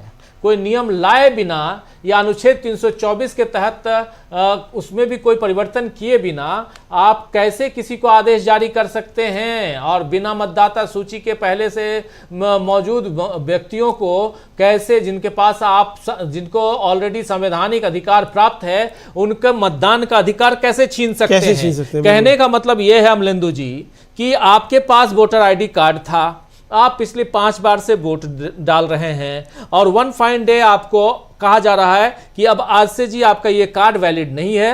अब आपको साबित करना होगा पहले कि आप यहाँ के नागरिक हैं। ये 11 दस्तावेज हैं, इनमें से एक दस्तावेज कोई, और उसके साथ में चूंकि चुनाव आयोग सुप्रीम कोर्ट ने बार बार आधार की रट लगाई है, आधार भी ले आओ जी और 11 दस्तावेजों में से एक लेके आओ, पहले बता दो कि तुम यहाँ के नागरिक हो तब कार्ड मिलेगा, वरना आपका नाम गया, खत्म। यही तो हो रहा है। बिल्कुल बिल्कुल। और ये जो मैं टोन कह रहा हूं, इस टोन पे इसी ढंग से कई जगह बीएलओज ने बात की है, कई जगह चुनाव अधिकारियों ने जो चुनाव का इसको कंडक्ट कर रहे हैं उन लोगों ने कई जगह बताया गया है हम लोगों को, इसलिए मैं कह रहा हूं कई जगह इस ढंग से इस टोन में बातें हुई हैं। इसलिए यहां यह दुखद है कि चुनाव आयोग वन फाइन डे आपके अधिकार को ही, मताधिकार को ही शून्य कर दे रहा है। और लेकिन यहां पर तो फिर नरेंद्र मोदी 12 साल से सत्ता पर काबिज कैसे हैं? पहले उनको भी जीरो किया जाए। बिल्कुल। जब आपका मतदान का अधिकार जीरो हो गया तो नरेंद्र मोदी के प्रधानमंत्री रहने का अधिकार कैसे अभी तक लागू है? कैसे कैबिनेट अभी तक काम कर रही है? कैसे ये मंत्रिमंडल पूरा बैठा हुआ है? कैसे आज संसद, आज से बजट सत्र शुरुआत कैसे हो गई? सब खत्म करो ना, फिर सब खत्म कर दो, जीरो करो, फिर से सबका मतदाता कार्ड बनवाओ, फिर से वोट डलवाओ और उसके बाद फिर दूध का दूध पानी का पानी करो। नहीं तो आप आपके मतदान के अधिकार को छीन लोगे, लेकिन आपने जिनको चुन के भेजा है उनको आप वहां बैठाए रखोगे। वो सही है और हम ही गलत हो गए जो चुन के भेजा। ये कहां से, कौन सा नियम है? ये कौन सा नियम है? और यही बात यहाँ शंकर नारायण कह रहे हैं। आगे क्या कुछ? हाँ बिल्कुल, शंकर नारायण यही कह रहे हैं। और शंकर नारायण अपनी आगे बात रखते हैं, वो कह रहे हैं कि भाई जो इन्होंने मिस्टर द्विवेदी ने कहा कि भाई इस बात पर विवाद नहीं कर रहे हैं।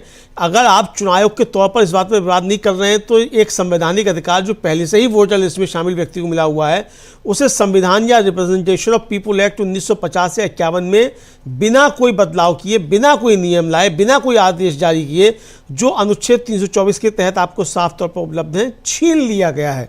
चुनाव आयोग ने पिछले साल जुलाई में एक ऑफिस ऑर्डर जारी किया था और हमें बताया था कि वह पूरे देश के लिए ये काम करने जा रहा है। उनका तर्क है कि अनुच्छेद 324 के तहत उनके पास पूरे अधिकार हैं, तो फिर रिप्रेजेंटेशन ऑफ पीपुल्स एक्ट के सेक्शन 21 की व्याख्या करने की आवश्यकता ही क्या बची? फिर अगर 324 के तहत आपके पास पूरे अधिकार हैं तो फिर ये रोपा के सेक्शन 21 की व्याख्या करने की आवश्यकता ही क्यों है? फिर उसकी व्याख्या आप क्यों कर रहे हैं? ये सवाल गोपाल शंकर नारायण ने पूछा। जी बिल्कुल सही आप कह रहे हैं। ये सवाल यहाँ पर गोपाल शंकर नारायण ने पूछा है और साफ पूछा है। और गोपाल शंकर नारायण कह रहे हैं कि इलेक्शन कमीशन ऑफ इंडिया ने पिछले साल जुलाई में एक ऑफिशियल ऑर्डर जारी किया और हमें बताया था कि वो पूरे देश के लिए ये प्रक्रिया शुरू करने जा रही है, चुनाव आयोग शुरू करने जा रहा है। उनका तर्क है कि आर्टिकल 326 के तहत ये पूर्ण शक्ति प्राप्त है इनको, तो फिर ROPA एक्ट यानी रिप्रेजेंटेशन ऑफ पीपल एक्ट की जो धारा 21 है उसकी व्याख्या करने की क्या आवश्यकता है? फिर उसकी व्याख्या क्यों की जाए? उस एक्ट को ही खत्म कर दीजिए, उसकी धारा 21 को खत्म कर दीजिए। उसकी धारा क्या है? रिप्रेजेंटेशन ऑफ पीपल एक्ट 1950 या 51 की धारा 21/3 ये कहता है कि आपको अगर SIR करवाना है तो और कहीं ऐसी शंका आशंका हो तो उस क्षेत्र मतलब उस विधानसभा या उस जिला, बिल्कुल माइक्रो लेवल पे आप करवा सकते हैं, पूरे देश में नहीं करवा सकते। एक कॉन्स्टेंसी या उस कॉन्स्टेंसी के अंदर भी क्षेत्र में, हाँ, और वहां भी आपको अपना आधार बताना पड़ेगा कि वहां आप क्यों करा रहे हैं, किन विशेष परिस्थिति में आप करवा रहे हैं। तो ये आपको पूरे राज्य में या पूरे जिले में एक साथ कराने की भी आपको अनुमति या पूरे देश में एक साथ कराने की अनुमति नहीं देता है रिप्रेजेंटेशन ऑफ पीपल्स एक्ट यानी लोक प्रतिनिधित्व अधिनियम की धारा 21(3) जो है वो आपको ये अधिकार नहीं देती है। आपको जो अधिकार है वो एक खास विधानसभा क्षेत्र या उसके किसी क्षेत्र में, विधानसभा क्षेत्र के भी किसी खंड में, ये आपको SIR कराने की अनुमति मिलती है। और इसका इस्तेमाल असम के एक क्षेत्र में, एक विधानसभा क्षेत्र के भी एक हिस्से में पहले किया गया है। केवल एक बार इसका इस्तेमाल हुआ है SIR का, और वो भी एक खास विधानसभा क्षेत्र के खास हिस्से में। तो यही आपको अधिकार है, आप पूरे देश में या पूरे राज्य में या पूरे ज़िले में आप एक साथ नहीं करा सकते। बिल्कुल बिल्कुल सही कह रहे हैं। और ये एक साथ ये इस ढंग से ये नहीं हो सकता है जिस ढंग से यहाँ पे करवाया गया, जिस ढंग से यहाँ पूरी की पूरी प्रक्रिया, और अभी भी और ये बिल्कुल सीना ठोक के करवा रहे हैं कि नहीं हम तो करवाएंगे। उसके बाद इस पर इतने दिनों से बहस भी चल रही है। अब इसमें फैसला क्या आता है ये तो अलग बात है, लेकिन फाइनल सुनवाई आज चल रही है और 4:05 अभी तक सुनवाई जारी है। और ये सुनवाई क्या आगे बढ़ेगी ये भी एक बड़ा सवाल है। लेकिन यहाँ पर गोपाल शंकर नारायण अपनी बात रख रहे हैं, और गोपाल शंकर नारायण ने रिप्रेजेंटेशन ऑफ पीपल एक्ट 1951 का जिक्र किया है। और मुझे जहाँ तक लगता है अमलेंदु जी की ये सुनवाई आगे बढ़ेगी।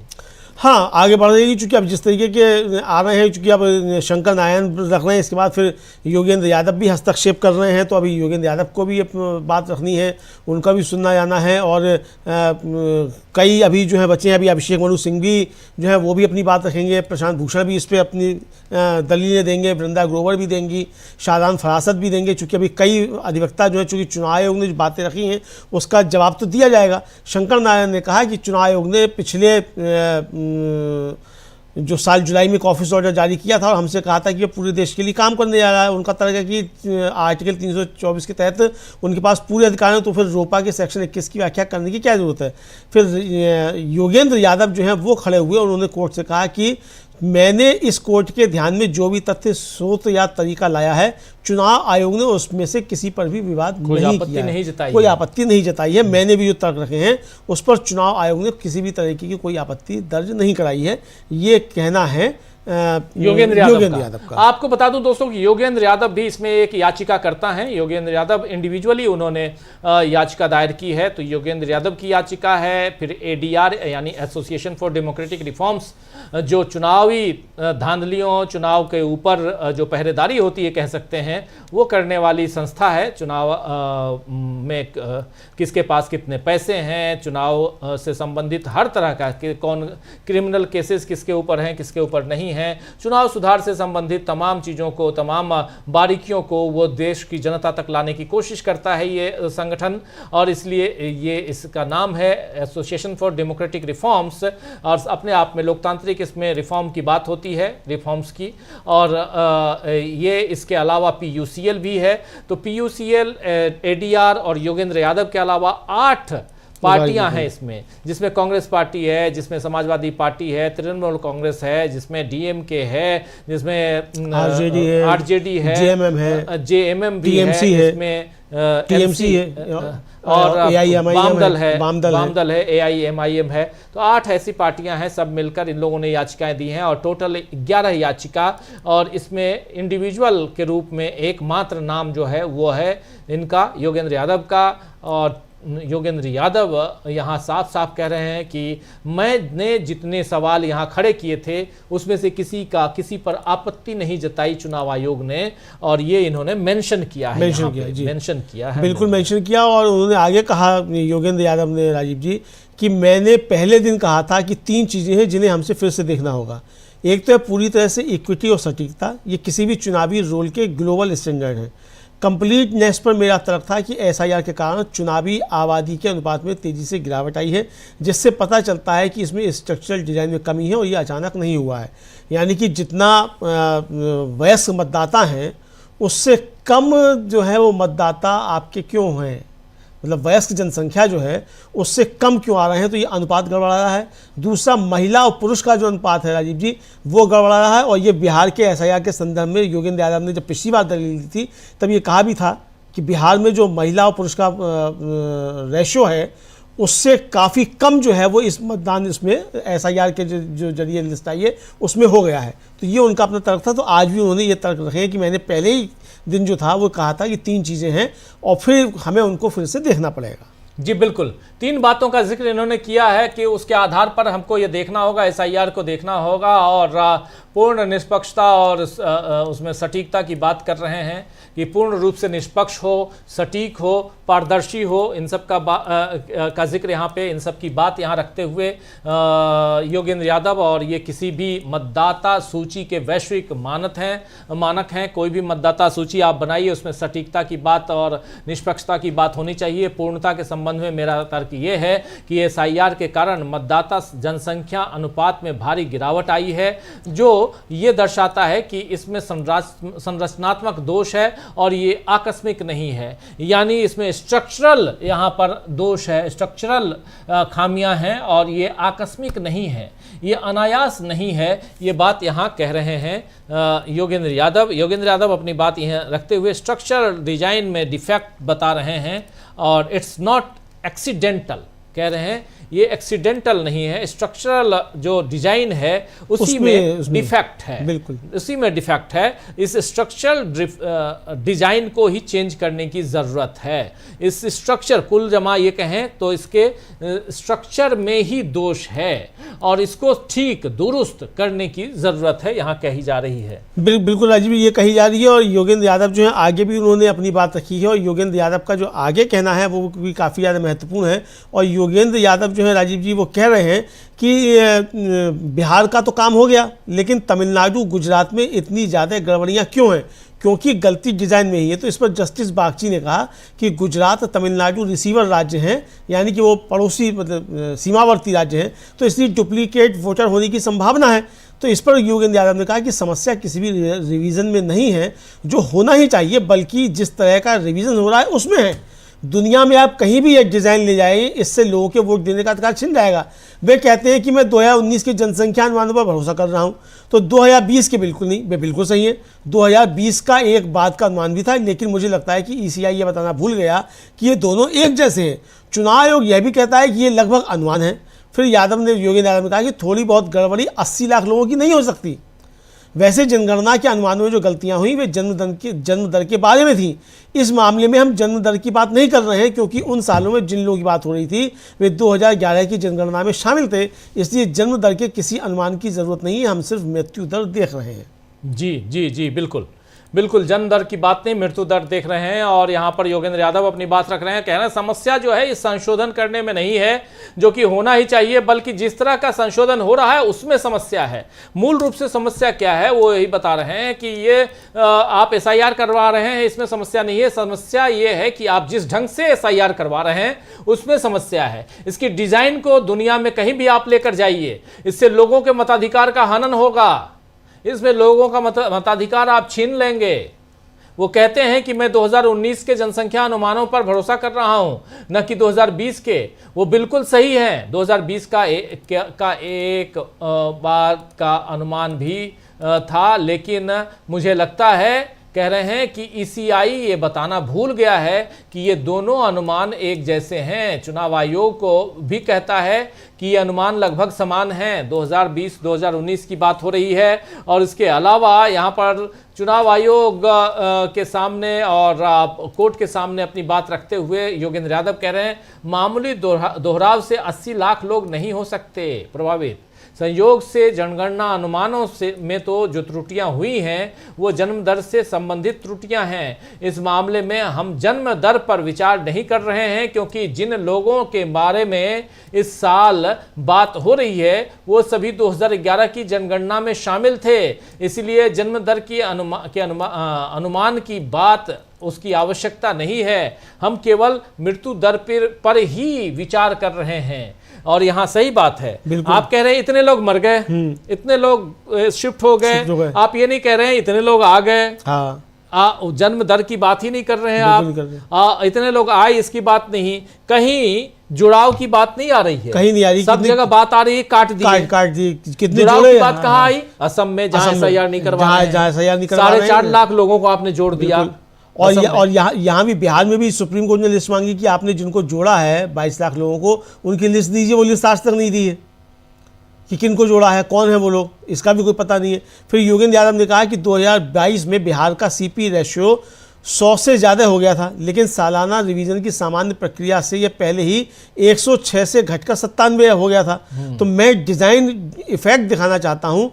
हर उस राज्य में जहाँ एसआईआर लागू हुआ है, वोटर्स का अनुपात आबादी के अनुपात से काफ़ी कम हो गया है, और यह कोई इत्तेफाक नहीं है।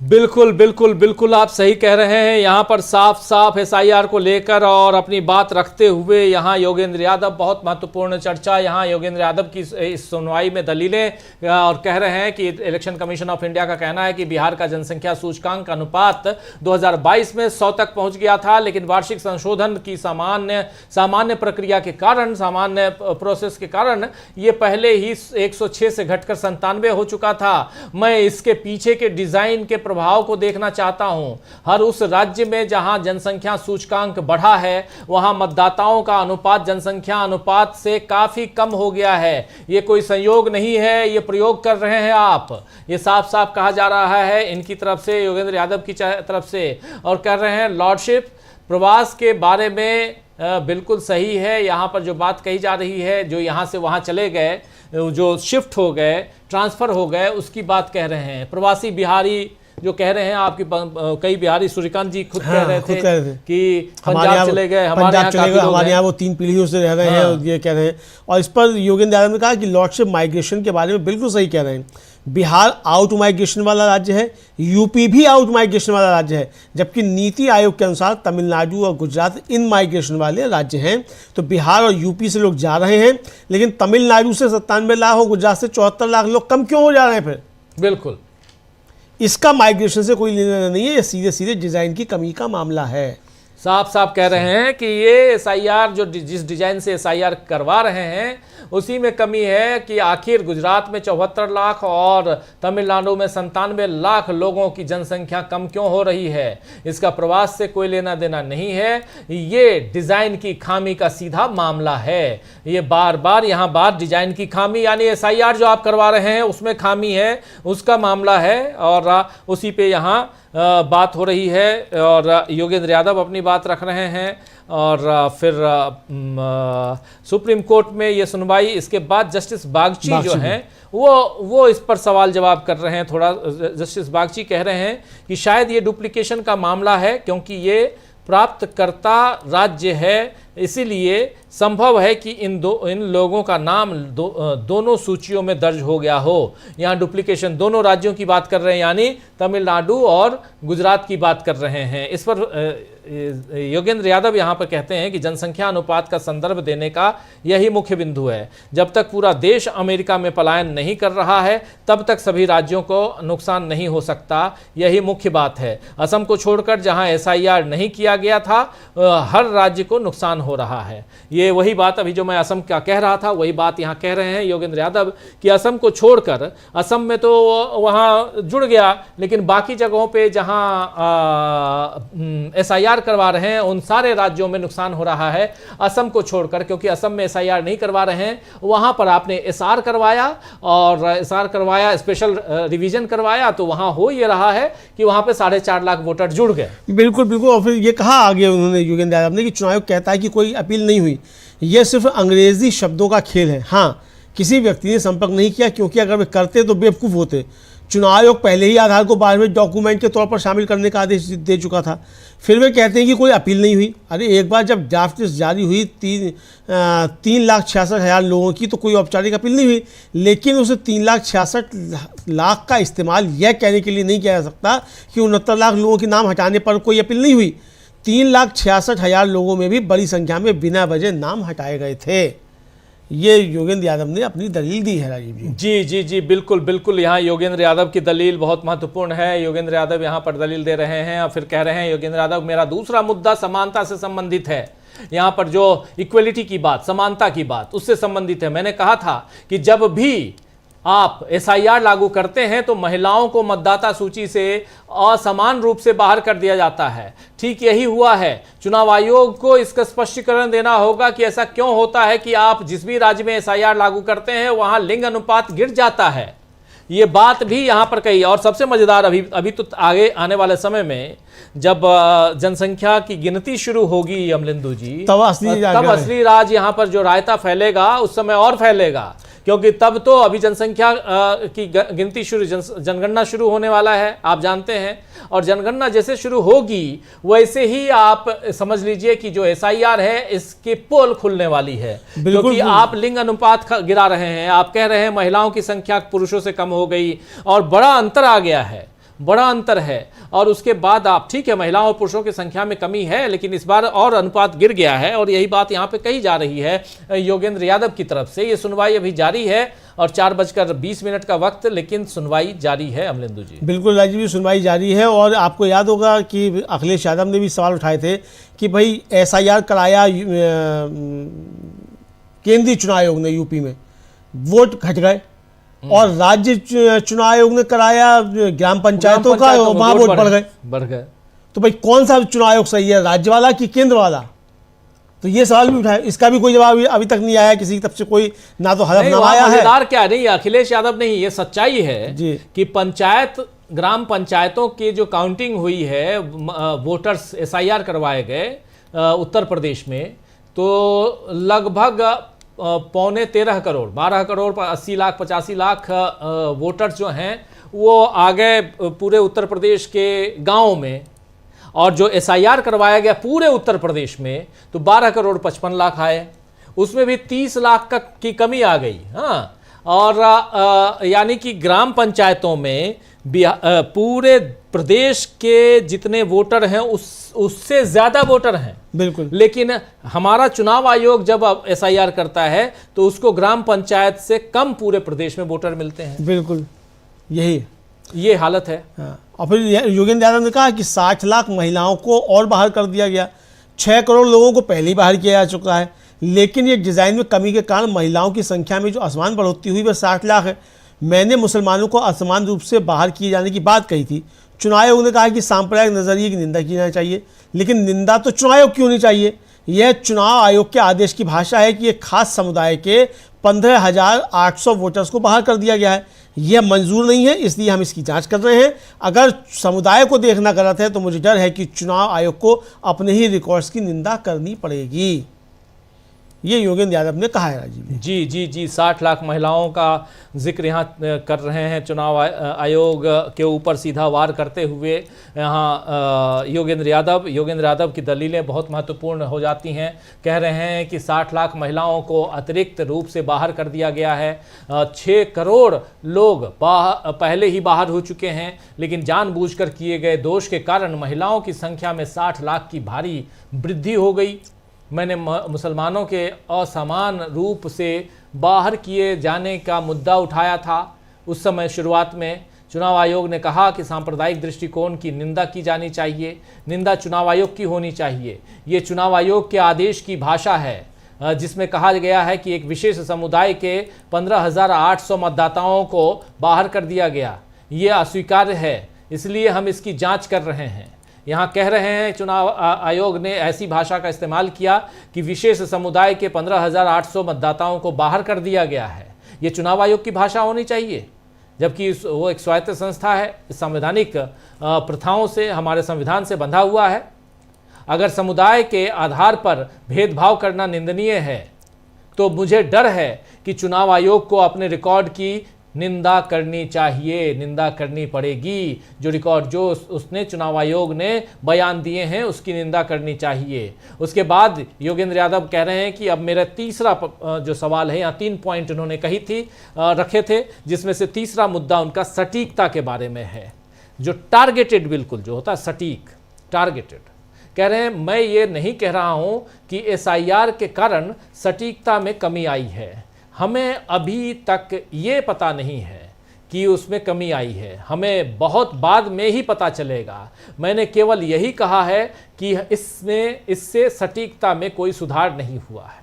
ये बहुत इंपॉर्टेंट बात इन्होंने कही है यहाँ पे योगेंद्र यादव ने कि इसकी एक्यूरेसी की जो बात है, कितना एक्यूरेसी है इसमें, इस पूरे काम को करने में, उसकी बात यहाँ आ रही है कि my third point is about accuracy. और वो कितना सटीकता यहाँ पे है इस काम में, ये तो बाद में पता चलेगा, लेकिन इस पर सवाल उठेंगे, ये बात यहाँ कही जा रही है अमलेंदु जी। हाँ बिल्कुल राजीव जी, ये बात कही जा रही है कि इस पर सवाल उठेंगे और सवाल उठ ही रहे हैं। और ये बिल्कुल देखने में आया है कि बिहार में अगर आपने एसआईआर कराया तो जैसा कि वो रिपोर्टर्स कलेक्टिव की रिपोर्ट थी कि भाई 15 लाख से ज़्यादा नाम जो है वो डुप्लीकेट उसमें जुड़े हुए हैं, अभी भी हैं। तो क्यों, अगर एक्यूरेसी थी तो क्यों हुआ? यहाँ तक कि जो बिहार के उप मुख्यमंत्री हैं विजय सिन्हा, उनके ही 2 एसआईआर फॉर्म भरे गए थे। तो फिर ये एक्यूरेसी थी तो 2 फॉर्म एक उप मुख्यमंत्री के कैसे भर गए? तो इसको भी लेकर सवाल हैं। तो ये काफ़ी ज़्यादा सवाल जो है राजीव जी अभी उठ रहे हैं और योगेंद्र यादव अपनी बात अभी लगातार रख रहे हैं। जी बिल्कुल, योगेंद्र यादव की बात यहाँ पर अब कह रहे हैं, मेरा आखिरी पॉइंट यहाँ पर आपके सामने रखना चाहता हूँ। योगेंद्र यादव कह रहे हैं कि आखिरी मुद्दा है इलेक्शन कमीशन ऑफ इंडिया योजना के बारे में, जिसमें उनकी मौजूदा अपीलों का जिक्र है। यह अंग्रेजी भाषा का एक व्यंग्य है। उनका कहना है कि दस्तावेजों की कमी के कारण योजना में शामिल न होने की शिकायत लेकर कोई भी पीड़ित व्यक्ति इस अदालत में नहीं आया। किसी ने इसीलिए संपर्क नहीं किया क्योंकि तब तक माननीय न्यायाधीश ने आधार कार्ड स्वीकार करने का आदेश दे दिया था, इसीलिए मामला सुलझ गया था। ये कह रहे हैं कि आखिरी पॉइंट कि अभी तक कोई क्यों नहीं आया, तो ये बोल रहे हैं माननीय अदालत ने उस समय इसीलिए नहीं आया कोई क्योंकि तब तक आपने आदेश कर दिया था इनको, चुनाव आयोग को, कि आप आधार कार्ड ले सकते हैं, और इसीलिए वो नहीं आए। और क्योंकि अब वो आधार कार्ड की बात आ गई इसलिए यहाँ नहीं आए, यहाँ कह रहे हैं योगेंद्र यादव। बिल्कुल यही कह रहे हैं कि भाई ये कह रहे हैं। और साफ तौर पर योगेंद्र यादव ने कहा कि भाई आखिरी बात जो स्कीम के बारे में है कि उनकी मौजूदा कोई अपील नहीं है, ये सिर्फ अंग्रेजी भाषा का खेल है। और वो कहते हैं कि पीड़ित व्यक्ति ने डॉक्यूमेंट्स की कमी के कारण शामिल ना किए जाने का आरोप लगाते हुए इस कोर्ट से संपर्क नहीं किया। तो किसी भी व्यक्ति ने संपर्क इसलिए नहीं किया क्योंकि तब तक आपने यानी सुप्रीम कोर्ट ने स्वीकार करने के लिए आधार कार्ड का आदेश दे दिया था, इसलिए उस समय मामला सुलझ गया था। तो कोई सामने नहीं आया। और यही जस्टिस सूर्यकांत ने कहा था कि बिहार में हमने देखा कि हमारे एमिकस म्यूरी जो थे, जो मदद कर रहे थे, उनको कोई भी व्यक्ति नहीं मिला जिसने शिकायत की हो। तो इस पर ये जवाब उनका योगेंद्र यादव का आया है कि भाई आपने जो कहा कि कोई व्यक्ति नहीं मिला, तो इसलिए आपको नहीं मिला, इसलिए कोई यहाँ नहीं आया कि तब तक आपने आधार कार्ड को शामिल कर देने का आदेश दे दिया था। जी बिल्कुल सही आप कह रहे हैं। यहाँ पे योगेंद्र यादव ने इस हिसाब से, इस ढंग से अपने लास्ट पॉइंट रख दिया है। और इसके बाद दोनों जजों के बीच जो बेंच बैठी हुई है, उस दोनों बेंच आपस में ये लोग बात कर रहे हैं। आगे देखते हैं कि इनमें क्या चलता है, क्या सुनवाई होती है और सुनवाई आगे बढ़ती है या नहीं, ये सब कुछ इसके बाद पता चलेगा। लेकिन अभी जो है कि इन्होंने अपनी पूरी बात रख दी है, ये साफ दिखाई दे रहा है। हाँ बिल्कुल, इन्होंने अपनी पूरी बात रख दी है, ये साफ समझ में आ रहा है। और ड्राफ्ट लिस्ट जारी होने के बाद 3,66,000 मतदाताओं को हटा दिया गया। चुनाव आयोग की भाषा में यही एक बात डिलीशन है, क्योंकि वे बाकी 65 लाख को डिलीशन मानते ही नहीं है।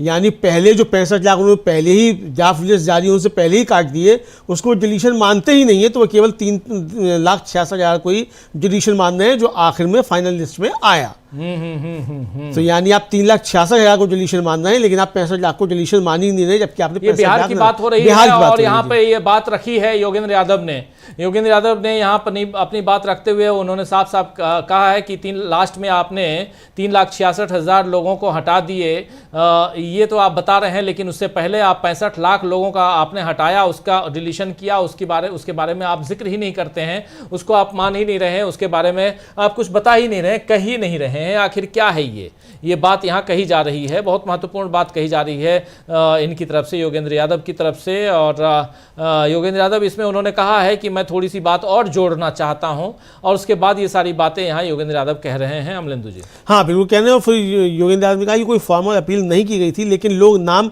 शामिल करवाने के लिए चुनाव आयोग गए थे, उनके नाम शामिल भी कर लिए गए, लेकिन उनके पास ऑप्शन था कि क्या आप अपना नाम शामिल करवाना चाहते हैं या अपील फाइनल करना चाहते हैं।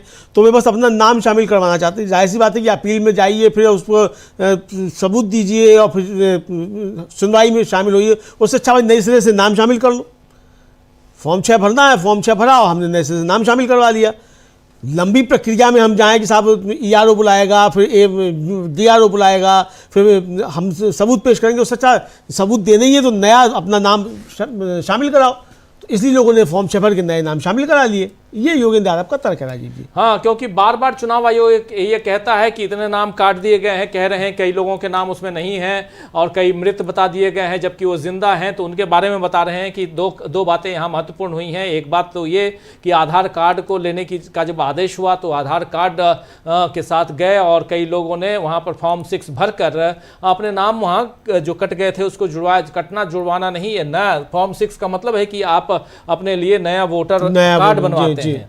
वो नए वोटर कार्ड के लिए आपको फॉर्म 6 वहाँ भरना होता है और नए फॉर्म 6 भर के और वहाँ लोगों ने अपने नाम जुड़वाए हैं कई लोगों ने, और इसलिए वो आए नहीं यहाँ। तो इस पर चुनाव आयोग गदगद हो रहा है कि और यहाँ आंखें तरेड़ता है हमारे ऊपर कि आप लोगों ने ऐसा कहा, गंभीर आरोप लगाए, लेकिन कोई आया नहीं अभी तक। तो कोई क्यों नहीं आया ये बता रहे हैं यहाँ पर चुनाव आयोग के सामने और दोनों जजों की बेंच के सामने योगेंद्र यादव अपनी बात रख रहे हैं। योगेंद्र यादव की दलीलें बहुत महत्वपूर्ण हैं। पहले उन्होंने आखिरी पॉइंट कहा था, लेकिन उसके बाद उन्होंने 2-3 बातें और रखने की परमिशन मांगी और ये यहाँ अपनी बात रख रहे हैं योगेंद्र यादव जी। जी बिल्कुल, योगेंद्र यादव रख रहे हैं अपनी बात और वो बता रहे हैं कि चुनाव आयोग जो है उसने किस तरीके से लोगों के नाम शामिल किए।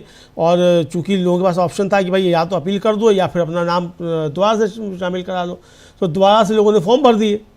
तो इनका ये कहना है कि अपील नहीं हुई, किसी ने हमने नाम कहा कि अपील नहीं हुई, तो इसलिए अपील नहीं हुई चूँकि वो अपील में जाने से बेहतर जो था प्रक्रिया वो नया नाम शामिल कराने की थी। इसलिए लोगों ने नए नाम शामिल करा लिए कि भाई ठीक है आप अपील में नहीं जाते तो आप इसको ये कहें कि साहब कोई अपील नहीं आई, हमने नाम काट दिए, तो ये गलत है। लोगों ने जिनके नाम कटे उन्होंने फिर से अपने नाम शामिल कराए हैं। और राजीव जी अभी जब उत्तर प्रदेश की लिस्ट जारी हुई तो कांग्रेस के प्रवक्ता जो है गुरदीप सिंह सप्पल, उनके और उनके पूरे परिवार का नाम काट दिया गया। उसके बाद फिर सीईओ यूपी ने जो था उनको ट्वीट का जवाब दिया और कहा कि भाई चूंकि आप यहाँ से शिफ्ट कर गए हैं तो इसलिए आपका नाम काट दिया गया और आप फॉर्म 6 भर के फिर से अपना नाम शामिल करा लीजिए। तो ये तो आपका जो सीईओ है वो कह रहा है कि भाई आपका नाम चूंकि कट गया है लिस्ट में से तो आप फॉर्म 6 भर के फिर से नाम शामिल करा लीजिए।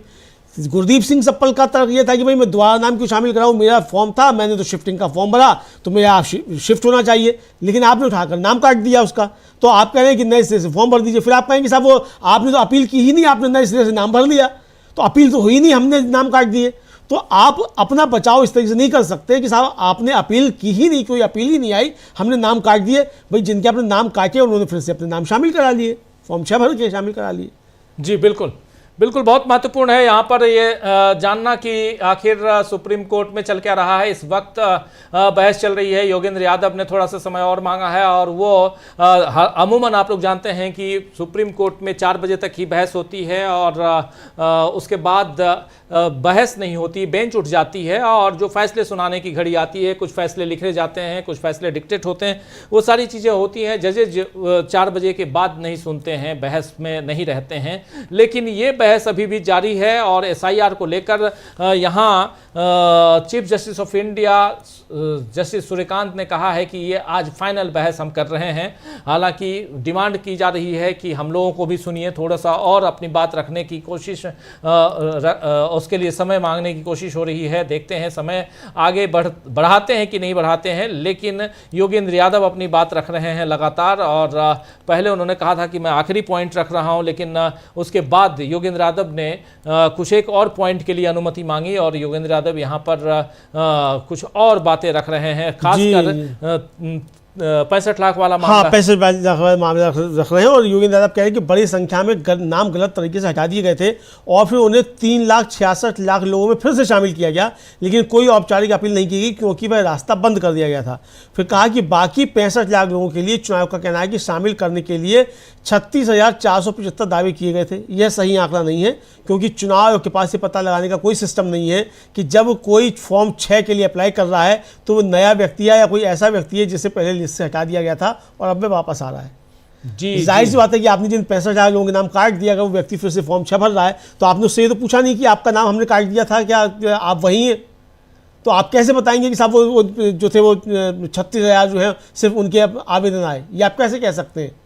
तो ये एक वैलिड पॉइंट जो है वो योगेंद्र यादव ने रखा है राजीव जी। बिल्कुल, योगेंद्र यादव यहाँ पर साफ साफ कह रहे हैं कि बड़ी संख्या में नामों को गलत तरीके से लिस्ट से, ड्राफ्टेड लिस्ट से बाहर कर दिया गया था और फिर उन्हें 3,66,000 लोगों में भी इसको वो किया गया, यानी दोबारा शामिल कर लिया गया। लेकिन औपचारिक अपील नहीं की गई क्योंकि अपील का रास्ता बंद था। साफ साफ कह रहे हैं, क्योंकि अपील करने का रास्ता ही आपने बंद कर रखा था। बाकी 65 लाख लोगों के लिए इलेक्शन कमीशन ऑफ इंडिया का कहना है कि शामिल करने के लिए 36,475 आवेदन आए थे।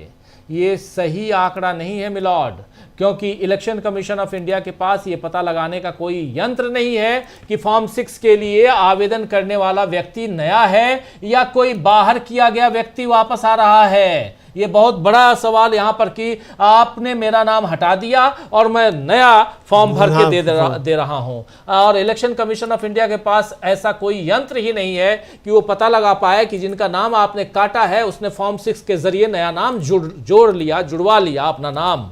और इसीलिए कई लोग कहते हैं कि चलो कोई बात नहीं, हमारा नाम कट गया, हम बाद में जुड़वा लेंगे।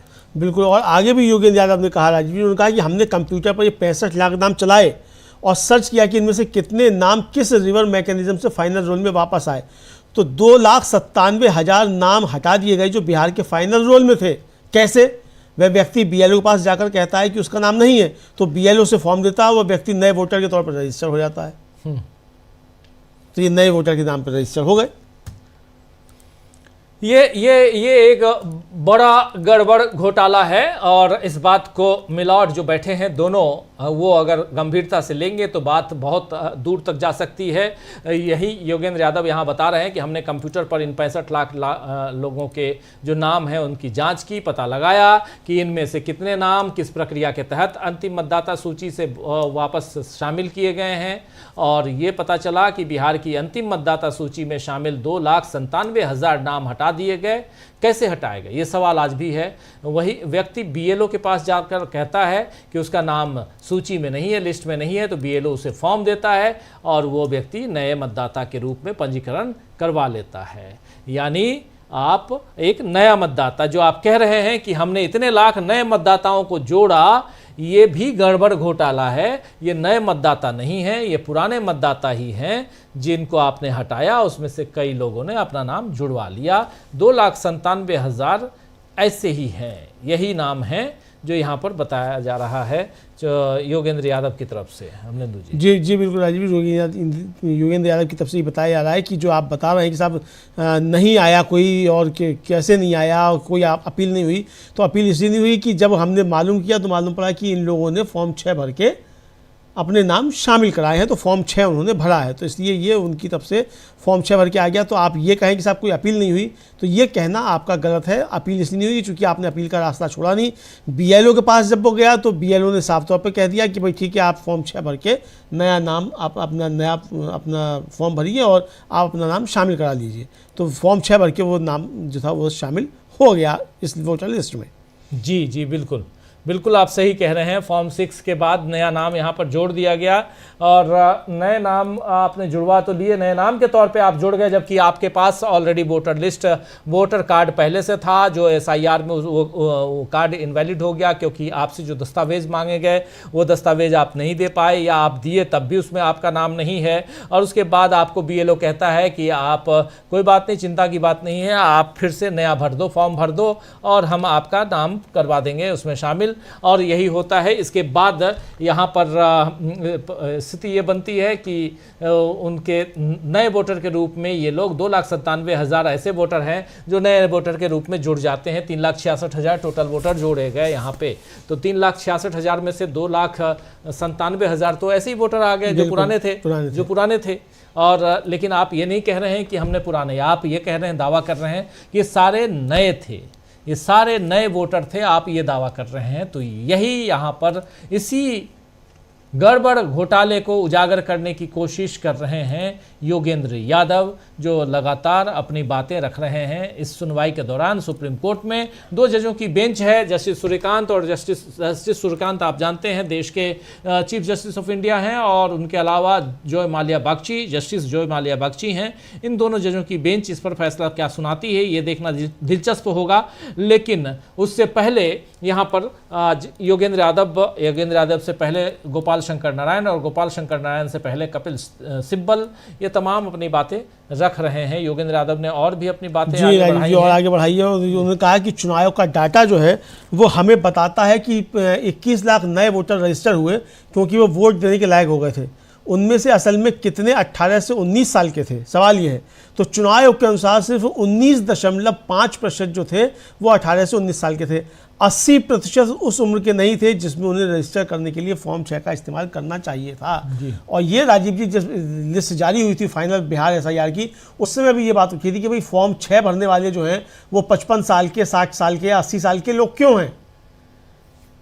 पहली बार फॉर्म भरने वाले 18 से लेके 21 साल के बीच के ना होकर ये पहली बार फॉर्म भरने वाले 50 साल के या 60 साल के या 80 साल के लोग क्यों हैं। इसीलिए ये बात जो है इसकी तरफ ध्यान दिलाया है योगेंद्र यादव ने। जी बिल्कुल बिल्कुल, योगेंद्र यादव यहाँ कह रहे हैं चुनाव आयोग के आंकड़ों से पता चलता है कि 21 लाख नए मतदाताओं का पंजीकरण हुआ क्योंकि वो मतदान के पात्र हो गए थे। इसमें से वास्तव में कितने लोग 18 से 19 साल के थे ये बता दीजिए। चुनाव आयोग के अनुसार केवल 19.5%, सिर्फ 19.5%, 19.5%, यानी लगभग 20% रख लीजिए। तो क्या 80% लोग उस आयु सीमा से बाहर के थे जिन्होंने पंजीकरण करवाया, फॉर्म 6 का उपयोग किया? और क्या अगर भारत के नागरिक हैं तो आप 25 साल, 30 साल, 35 साल, 40 साल, 50 साल, 60 साल, 70 साल की उम्र तक आपने कभी मतदाता कार्ड ही नहीं बनवाया? यहाँ तो एक बच्चा इच्छा जाहिर करता है कि मेरा कार्ड, मैं 18 साल का कब हो जाऊं, मेरा कार्ड बन जाए, मैं वोट डालने जाऊं, मैं वो EVM